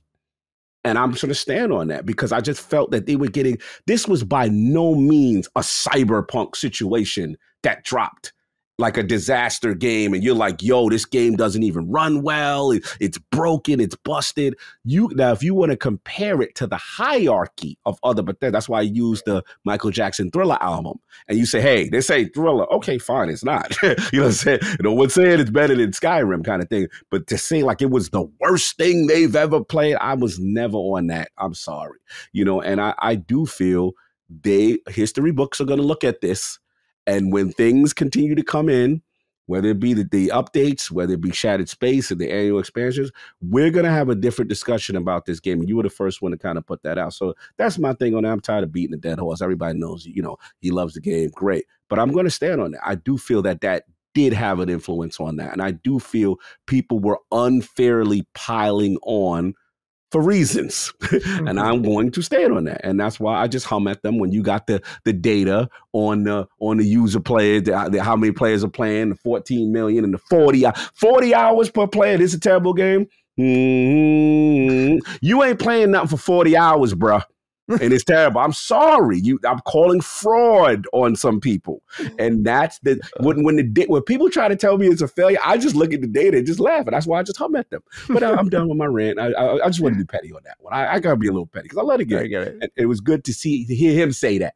I liked when we got those raw stats on that. Because it's easier to be petty with something like Starfield because you actually see the sales translated well too. So it's very easy to just sit there and be like, come on, like if it's not your cup of tea, sure, a failure. That is the furthest failure, thing. Yeah, all this like it's only failure in my eyes, and I don't know if it's really to blame individually for it. Is it didn't seem to move the needle for Game Pass in a way, and that was surprising. Right, and that I get it, but again, this is the last point, and this is what I wanted to get at. The problem I had with the discourse, I want us to get back to rating games on the merit of the game and the developers that pour their heart to present you something, as opposed to the first thing I read about your review is the state of Xbox and how it needs to be. You see what I'm saying? Disingenuous, because you are not respecting the developer. You're talking about stakeholders and publishers and everything else. Talk about the game. You see what I'm saying? And once I heard that, I'm like, I got to disqualify you. I have to disqualify you as someone who is not being fair to the merit of the creation of what the developer tried to present for you. That's my main thing. All right, man. I love the rant. I think a lot of what you say is true. I think there is. I always think I think it was PC Gamer who did like the repeat headlines over and over. And I was like, yeah, it's just, read it for what it is. I don't think it's being over defensive to call that type of behavior out. It's like some people think, well, you're coping or you're fanboy. I'm like, no, it's just like, these are the bad actors that make the conversation fucking terrible in games. Like that's, as I said at the top of the show, it's kind of what I stand against. So no one should be too surprised by that. But yeah, well said. And so that wraps up the interview and the highlights from it. So absolutely fantastic time. Only time in show history we've had the opportunity to say we were the number one story of the week. And so that was cool. But yeah, appreciate everyone again for their kind words. So and Cog, any final thoughts on the interview? Yeah, man. Look, I've only met Todd twice. And one thing that was really apparent to me is how perceptive he is to what's going on as far as like the community, feedback, content creators, and just to see like his excitement to talk with you, right? That was number one, to get your feedback as a person who is, and I always tell people all the time, because the criticism was, that you get sometimes, to tell you what the streets say, is, he's not an Xbox guy through and through, and, this rite of passage stuff. And look, I get it, that's cool and all that, but he plays on I don't get it. No, I get why dudes do it. Dudes try to tribalize it, right? It's like gang, how many bodies you got? How many how many murders you got in defense of Xbox? That kind of thing. Like, I get it, right? But one thing I have to tell people is like, no one can take my boys Bethesda's card. No one, right? So when it comes to the Western style energy, when it comes to the creation of games and how, what makes them special, you've put the microscope through your videos through all the years of a person who knows what he's talking about. And I always tell people it would be the equivalent of like, your favorite player getting signed by a franchise, right? And you're like, oh, okay, now I'm going to see what you're doing over here. So to me, it made perfect sense. And then the other thing was just like to see the level of respect that he had for you as far as knowing what you're talking about in terms of these games and asking very pointed and nuanced questions was dope to see. So like I said, perfect interview, perfect person, perfect time, and thus it all came together. So it was a coming of age moment. It's the little snot-nosed kid who used to play these little games, you know what I'm saying? To now, you know what I'm saying? It's like it was dope. It was meant to be that way, and we should celebrate that. And I love the fact that, and I think I've had this conversation with Gene before, that we're in an inflection point. Like I thought the interview really was iconic in the sense that no other major application, outlets kind of got it. And it shows that we're in the age of the content creator. We're in the age of the Mr. Matty Plays and the people who the gamers now respect. Hey, I'm going to him when it comes to Bethesda. These guys, right? Because these are the guys that truly, I think that's where traditional journalists sometimes has failed, and people are no longer trustworthy, but they'd rather go to us and say, you know what, I know for a fact Cog play turn-based, or I know for a fact that he do, you know what I'm saying? I know for a fact that Matty plays all of these and knows what the community is feeling and wanting. That means a lot. And I think that's the shift, you know, and hopefully no one gets resentful. Hopefully no one's in their feelings. I hope not. I don't know. I hope not, because should be celebrated. This is what we want to see, that trust level to say, hey, you're going to come on. We're not going to baby you. We're not going to give you layup stuff. We're going to get at you in a respectful fashion. And then you have that cool discourse. So now us as gamers, we learn, okay, this is what was going on. Okay, this is what they mean, that kind of thing. And we challenge them with things that we don't like. And I think that's healthy. So salute to you. I thought this was a super dope moment for the culture and for everything in your career. And I support it. And I'm riding with you. So much love. Thank you, bro. I appreciate everything you said there. Yeah, it means a lot. And yeah, I don't know if I can soapbox any longer on it. I just, you know, I feel really good about the situation. I'm glad people enjoyed it so much.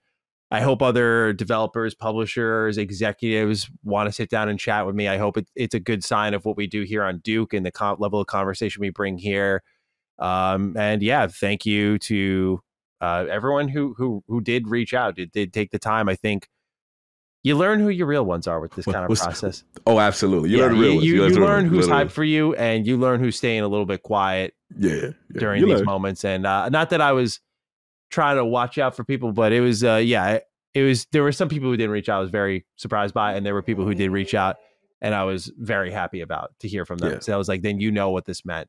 And that's cool. Focus on the real ones. Yeah. And so I appreciate that immensely. So to anyone who did reach out, did take the time, thank you. You know me, I don't get a big head over anything, so it's nothing's going to change on like an ego level or behavior level. I don't think I need to really reassure people of that, but that's just for the sake of making sure it's there.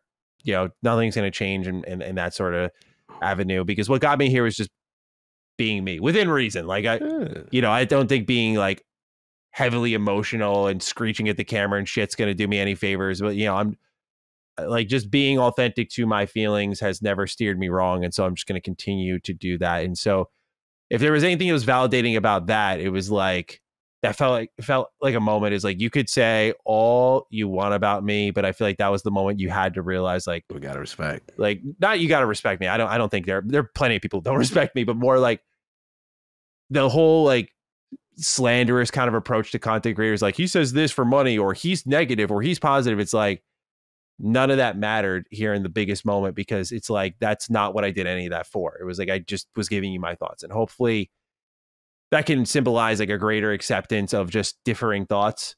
Because I noticed something that was really, I got a comment a few days ago on my Veilguard video, and I noticed this interesting thing between content creators and their viewers. And like, some people subscribe to content creators because they like the takes, and the second you break them from that trance and you give them a take that they don't agree with. Yeah. I got like a comment that was like, you know, Matty, no, not you. Like, why, bro? I'm in agreement with you on everything.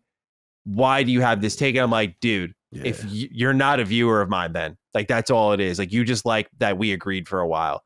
Like, what this conversation has to be about is that respectful disagreement. That is the biggest missing component of the game's conversation. Now, I'm not saying everyone's got to be out here hugging and kissing each other. Not by a country mile am I saying that.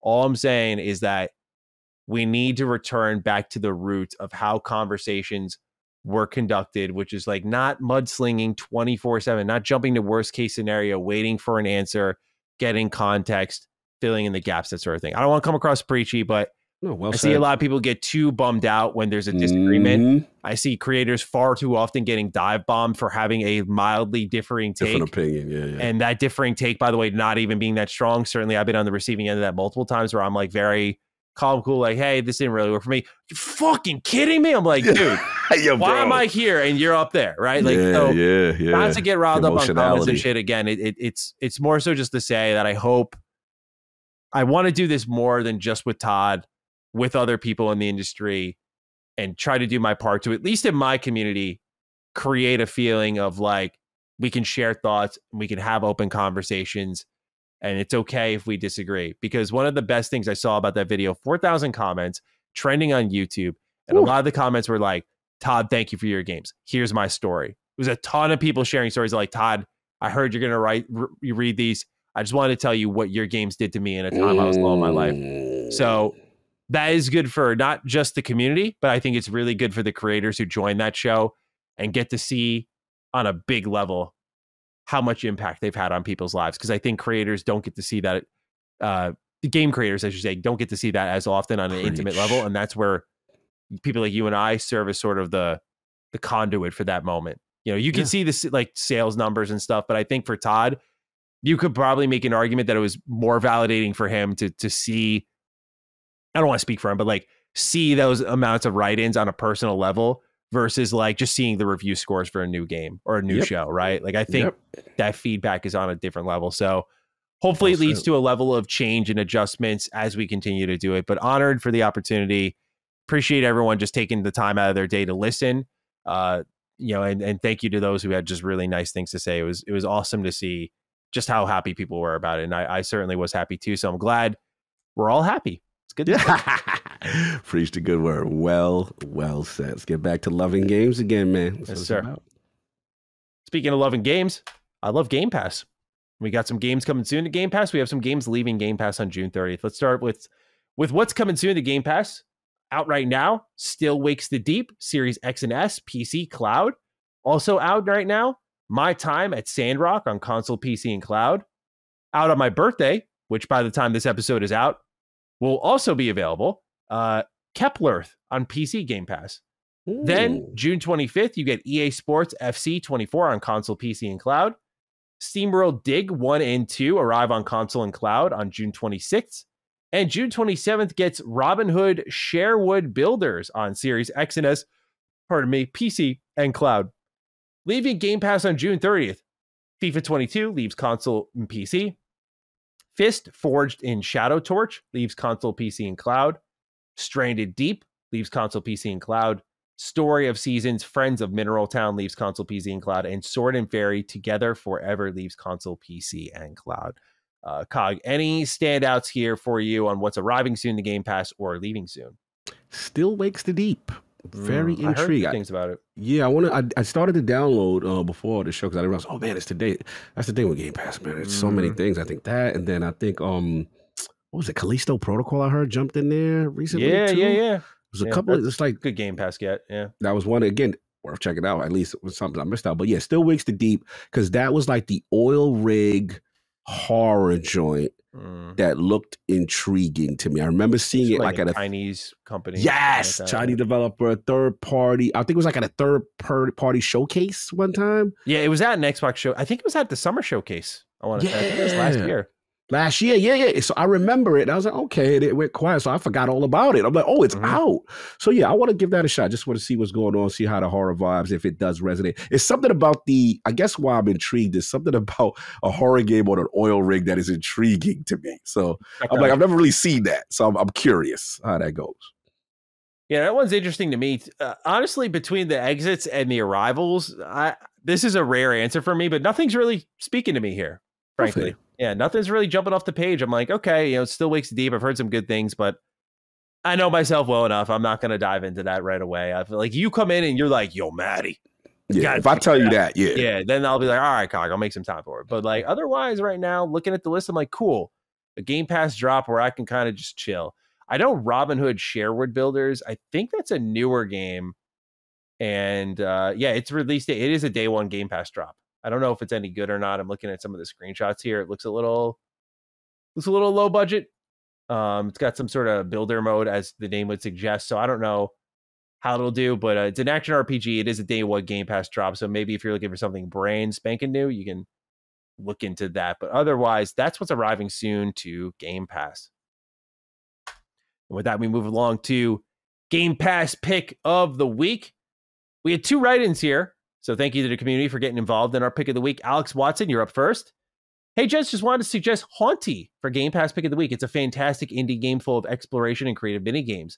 It evokes similar feelings in me that I get collecting moons in Mario Odyssey. Of course, it's on a dramatically smaller scale, but those same bite-sized bursts of creativity where you never know what you'll be doing next, and throw on top of that top-notch art design, It's an easy recommend. Thanks, Alex. Thank you, Alex, for writing in with a pretty niche suggestion. While Soulcracker1 and I were on the same page this week, it seems. Howdy, Dukes. I have a Game Pass pick of the week suggestion, Octopath Traveler. I have long heard Matty sing this series' praises, but now I think we are all in need of a refresher now that it's on Game Pass. I'll hang up now and listen. Have a Mikola is coming. Are you prepared? Kind of day. So yeah, that sets me up beautifully. Thank you, Soulcracker, because my Game Pass pick of the week is Octopath Traveler 2.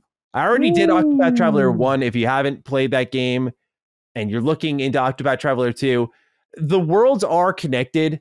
I will just say you can get away with Octopath Traveler 2 as your starting point completely. Really? You do not need to play the first one. You don't. Like, there's no story continuity. I shouldn't say no. There's a moment where there's continuity. There's no reason. Just go play Octopath Traveler 2. Yeah, okay, just I didn't know that. Go play the second one. It is connected in spirit and in setting to a degree.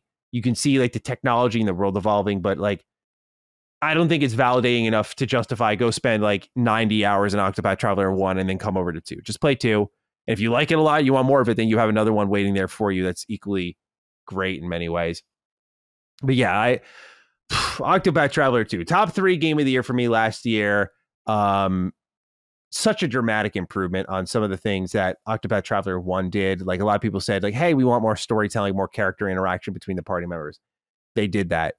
Some of these stories are super, super dark. Casties is amazing. Thrones is incredible. For those who have never played Octopath Traveler, no idea what I'm talking about. It's a JRPG, turn-based, 8 travelers in this world. You gradually recruit your party in whatever order you want to. Like, they're all scattered throughout. You meet them, and they join you, and you experience multiple episodes of their stories throughout this world. And they gradually interweave and overlap in Octopath Traveler 2, much more than the first one. And it leads to just some phenomenal character-driven moments. Not only that, but this is still, in my head, the biggest art flex in gaming. I just think HD 2D art style is incredible. Octopath Traveler 1 was the introducer of that, but 2 is just... It's breathtaking, really. Like, it's a really stunning video game. Modern, like melding that modernization and that retro feel into one through its lighting, through its usage of like shadows, its usage of like visual effects on screen, or I should say, usage of like bokeh and just a lot of different things they use to create an image on screen. Color grading, they do a lot that goes into the image quality. And it's so many parts working together, and it's just a phenomenal visual every time. Like, just everywhere you go, they set up these vistas, these beautiful views. It's just, man, it's incredible. I absolutely adore the visuals in this game. And many of you know I don't really go on about visuals often. So yeah, this art style goes a long way for me. And just firing it up again, I'm just like, man, what a special game. They did that update that came with Octopath Traveler 2 for free, so you can do some like arena modes. There's no new achievements or trophies or anything like that, but it's there if you want to hop into combat. I think they added some of the old party members from the first game into that mode. Like, it's really cool what they're doing here, and the music is spectacular. Like, my writing playlist is so full of Octopath Traveler 2. It's so good. So yeah, if you missed the old style Square Enix JRPG from like the 90s, this series is that with some modern bells and whistles, and it's fantastic. Please check it out if you get the time for a little JRPG. It's not little at all, but give it the time. It'll be worth it. It's so good. Octo. Great choice. Octopath. Have you played that yet? I don't remember if you tried that out. 1 I tried, but 2 I had not. 1 just scared me because I was like, man, Addict he's what I consider the difficult game conqueror. He's like, bro, these bosses are tearing me up. Now, mind you, he's doing a lot of optional stuff because he wants like the completionist bag kind of thing. So I thought, okay, well, I can't even jump to 2 unless I finish 1. But you're like, 2 is kind of separate. You're good. Yeah. So I just want to at least see it. That's my thing. I don't want to not experience it. The stories are so much better. That's the thing. Like, the stories are just way better. Because that's the benefit of Octopath Traveler as a series is there is a shared world, but the connection with the characters and everything is just completely split off. So it's just a new cast, like new story, new events, everything like that. So yeah, they did a good job with that stuff. And so you can absolutely pick up Octopath Traveler 2 and just play it start to finish and enjoy everything it has to offer. there's like one thing I can think of off the top of my head that'll just kind of mildly go over your head and be like, oh, hey, that was a connection I could have had. But again, when I size up the whole product, it is not like this ultimate payoff moment. Like, oh my God, I can't believe they did that. It's a cool nod is what I would define it as. Got it. Cool, okay. Yeah. Fair enough. Let me know if you try it. I'm curious your thoughts. No, definitely. I'll fire it up. All right. Last question of the show goes to Scott Holdsworth. Good day, my sweet boys. I recently posed this icebreaker to my gaming mates and thought it would pose to you as well as your answers may surprise the community. What are your top 3 gaming franchises of all time? For a franchise to be eligible, it must have at least 3 installments. As of today, mine are Hitman, Baldur's Gate, and Resident Evil, although that could easily change when I wake up tomorrow. Also, quick shout out to the Dukes for ticking off bucket list interviews. Cog got Jake Solomon and Peter Moore, while Matty finally got Todd Howard. It's good to see the industry finally paying attention, respecting you guys, and it shows the hard work and being genuine can pay off. Thanks, Scott Holdsworth. Have a Mama Cog must be getting the soap after Cog fired off those F-bombs. God of the day. Yeah, people hit me up. They were like, bro, 2 in one day? Yeah. People went and installed Destiny 2 because of that, bro. Imagine having that power.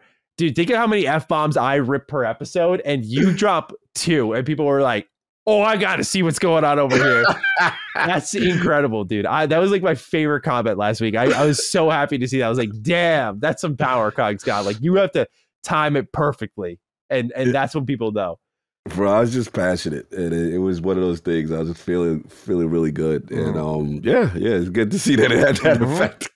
Not going to be often for me, but when I do, you guys it drops. The special moments, right? 10 years of build-up, I think it's worth the rip. It was worth it. But look, this is a great question. Shout out to Scott. So I thought about it. Number one, I would have to start with what I did at one of the LSM live shows, which is, when we talked about greatest games of all time, I had the Mass Effect series in there and qualifies with a trilogy. Still to this day, peak BioWare, as far as I'm concerned, peak choice. Characters and connections I've never felt before. And then also, obviously, sci-fi is the backdrop, but what also really took it to the next level for me is, carrying things over.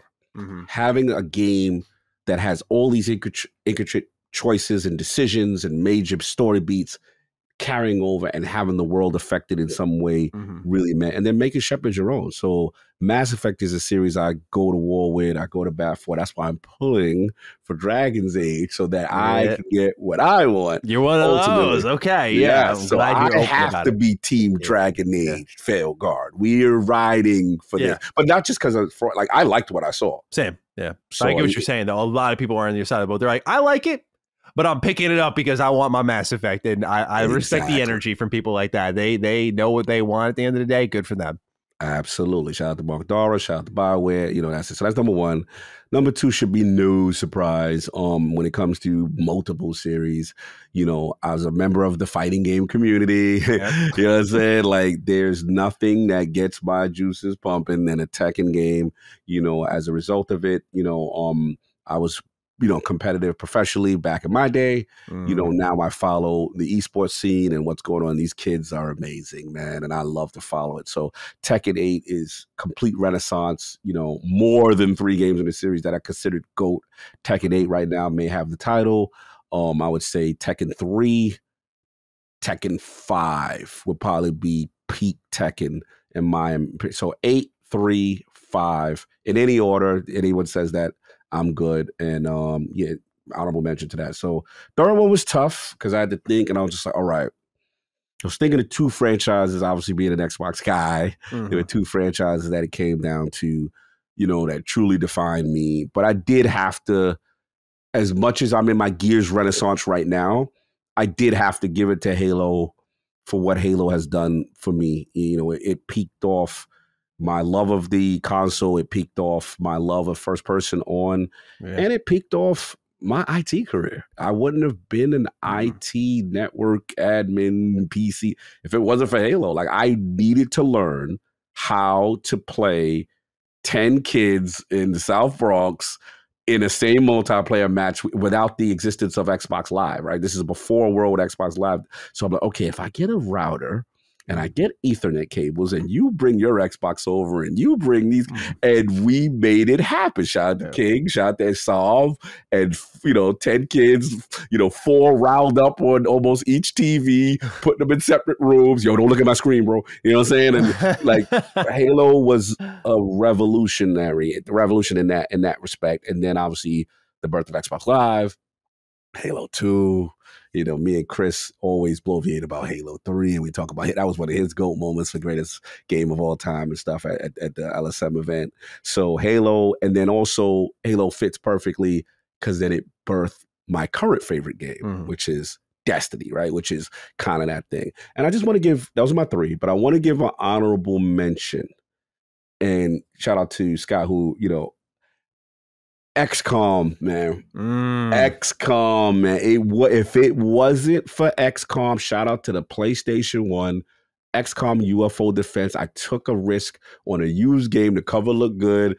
That game introduced me to a whole genre that I ended up loving, which is turn-based combat. So XCOM UFO Defense, XCOM Enemy Unknown, XCOM Enemy Within, and then the GOAT, XCOM 2 War of the Chosen. So I'm cheating. That's my 4th one, but I would be remiss. I have to shout out XCOM as franchises that are literally, that have more than 3 in it.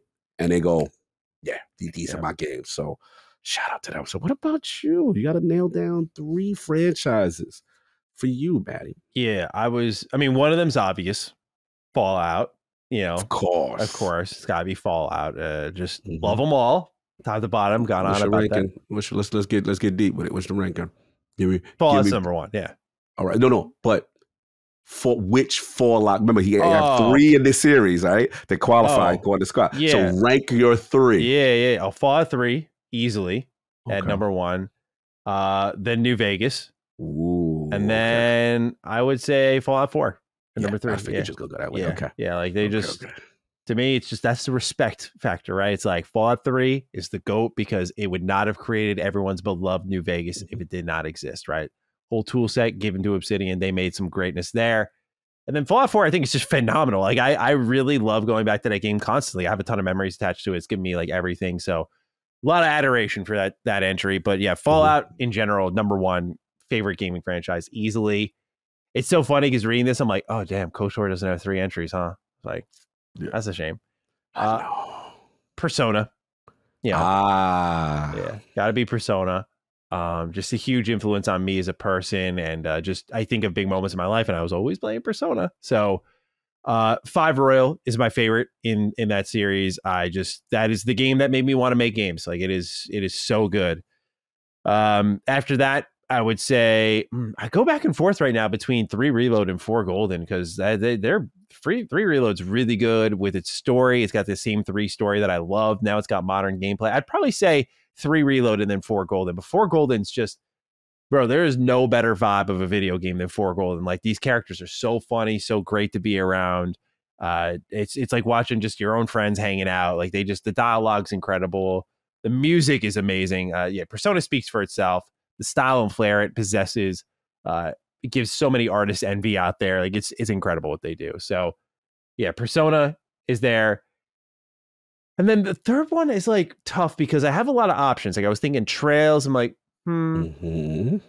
definitely top 5 Trails, but I'm like, Mass Effect. I'm like, love Mass Effect. But I was looking at like favorite games of all time. I was like, this is you. Yeah. What's you?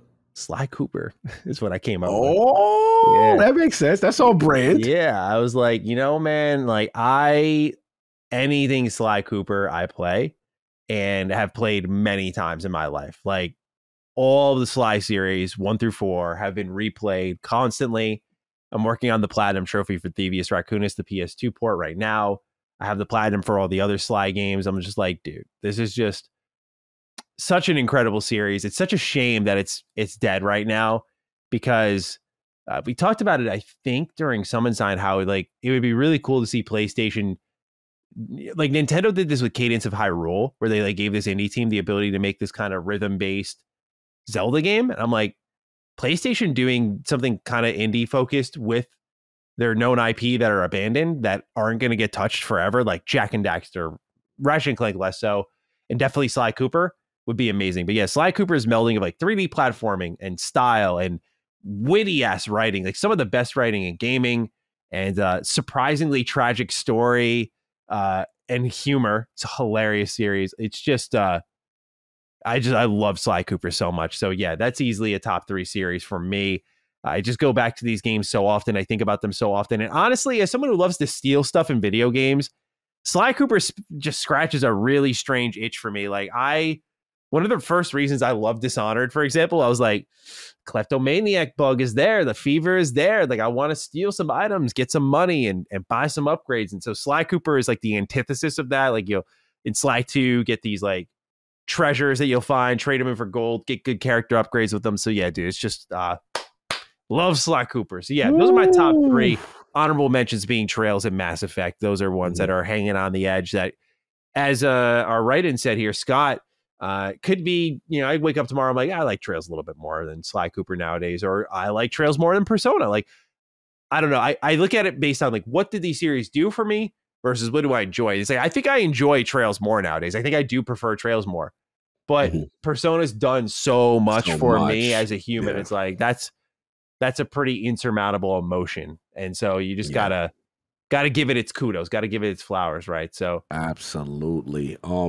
One other one, otherwise I know the Sega boy is gonna kill me. And people that know my name, I have to give another honorable mention to Shinobi series. And I would say the ranking would be Shinobi. Ooh, this is tough. I would say Shinobi, Revenge of Shinobi, even though Shinobi 3 is the better game, Revenge of Shinobi had the most impact.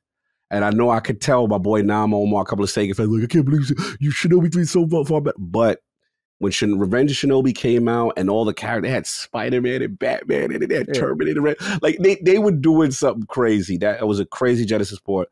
I will put Shinobi 3 then second. And then for me, the arcade Shinobi still to the test of time. That was the Dark Souls of its era. So I cannot not mention the Shinobi series part of what about. It's another honorable mention. I have to throw it in there. Of course. And I'm Lord Cognito because of this damn game. Yes, sir. All right. Well, those are our top 3 gaming franchises. Thank you for the fun write-in, Scott. Yes. Time for us to wrap things up here. Cog, this is the end of the show. How are we feeling, sir? What's our hashtag? We know what it is. Todd DD. We know what it is. We know what it is. DD? I don't think we've ever done Todd DD. All right. Well, we're going to have like 4 Ds in our hashtag. Yeah. I want people to do that. I want to see how many you mess it up. We're going to do that. Yeah. So we'll run with that. Ladies and gentlemen, you got this deep in the episode. Thank you again for listening to everything we do here. I appreciate it.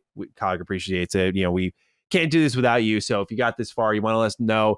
Use the hashtag ToddDD. Remember, Todd's with 2 Ds. I saw some write-ins on Patreon. Y'all were spelling his name with 1 D. 1 D. Don't expose yourself and send me a 3D tweet, man. I want to see 4 Ds. I want to see 4 Ds. That's a pause-worthy thing, but we're gonna let this go because it's your moment. And we know what you mean. That one I walked into. I was happy to walk into that one. Is everybody gonna be showing you things you might not want to see? Yeah. Don't send pictures, please. These are words only. Pull up with your D's, y'all. I want to see one. Hashtag is ToddDD. I'm at G27status. Cog is at Lord Cognito. Cog, any final thoughts before we sign up? Of course, ladies and gentlemen, throw your hashtag in the comments if you don't want to do social media. Shout out to Sean Pervasive. Shout out to Asher Parent. We did the Met game recently last Saturday. It's beautiful. Amazing game. They actually won. Shout out to JD They're doing really well. They're kind of kicking up, you know what I'm saying? Yeah. Astro Parrot, you know what to do after that segment right there. You know, DD without context means. He's working on it. He's working already. Yeah. He heard that. He immediately took his note. He removed whatever the 4th one was. Yep. Put that bad boy in there. Yep. 100%. Good dude. Absolutely. Ladies and gentlemen, thank you so much for tuning in. We'll be back next week for episode 182 of Defining Duke and Xbox Podcast. Until then, take phenomenal care of yourselves, and we'll catch you next week. Peace. Peace. Defining Duke, an Xbox Podcast, is a product and trademark of Last Stand Media and Collins Last Stand LLC, and is recorded from the United States of America. The show is conceived by Matthew Mr. Matty Plays Schroeder and me, Colin Moriarty, and is written and produced by Matthew Schroeder. Matty's co-host is Barry Lord Cognito Eversley. Defining Duke's executive producer is Dustin Furman, and the show is edited by associate producer Ben Smith. All of Last Stand's theme music is by Ramon Narvaez. As you know, all of Last Stand Media's shows, including Defining Duke, are fan-funded on Patreon at patreon.com/laststandmedia. The following names are at the producer support level on Patreon, and we're thankful for your kindness and generosity.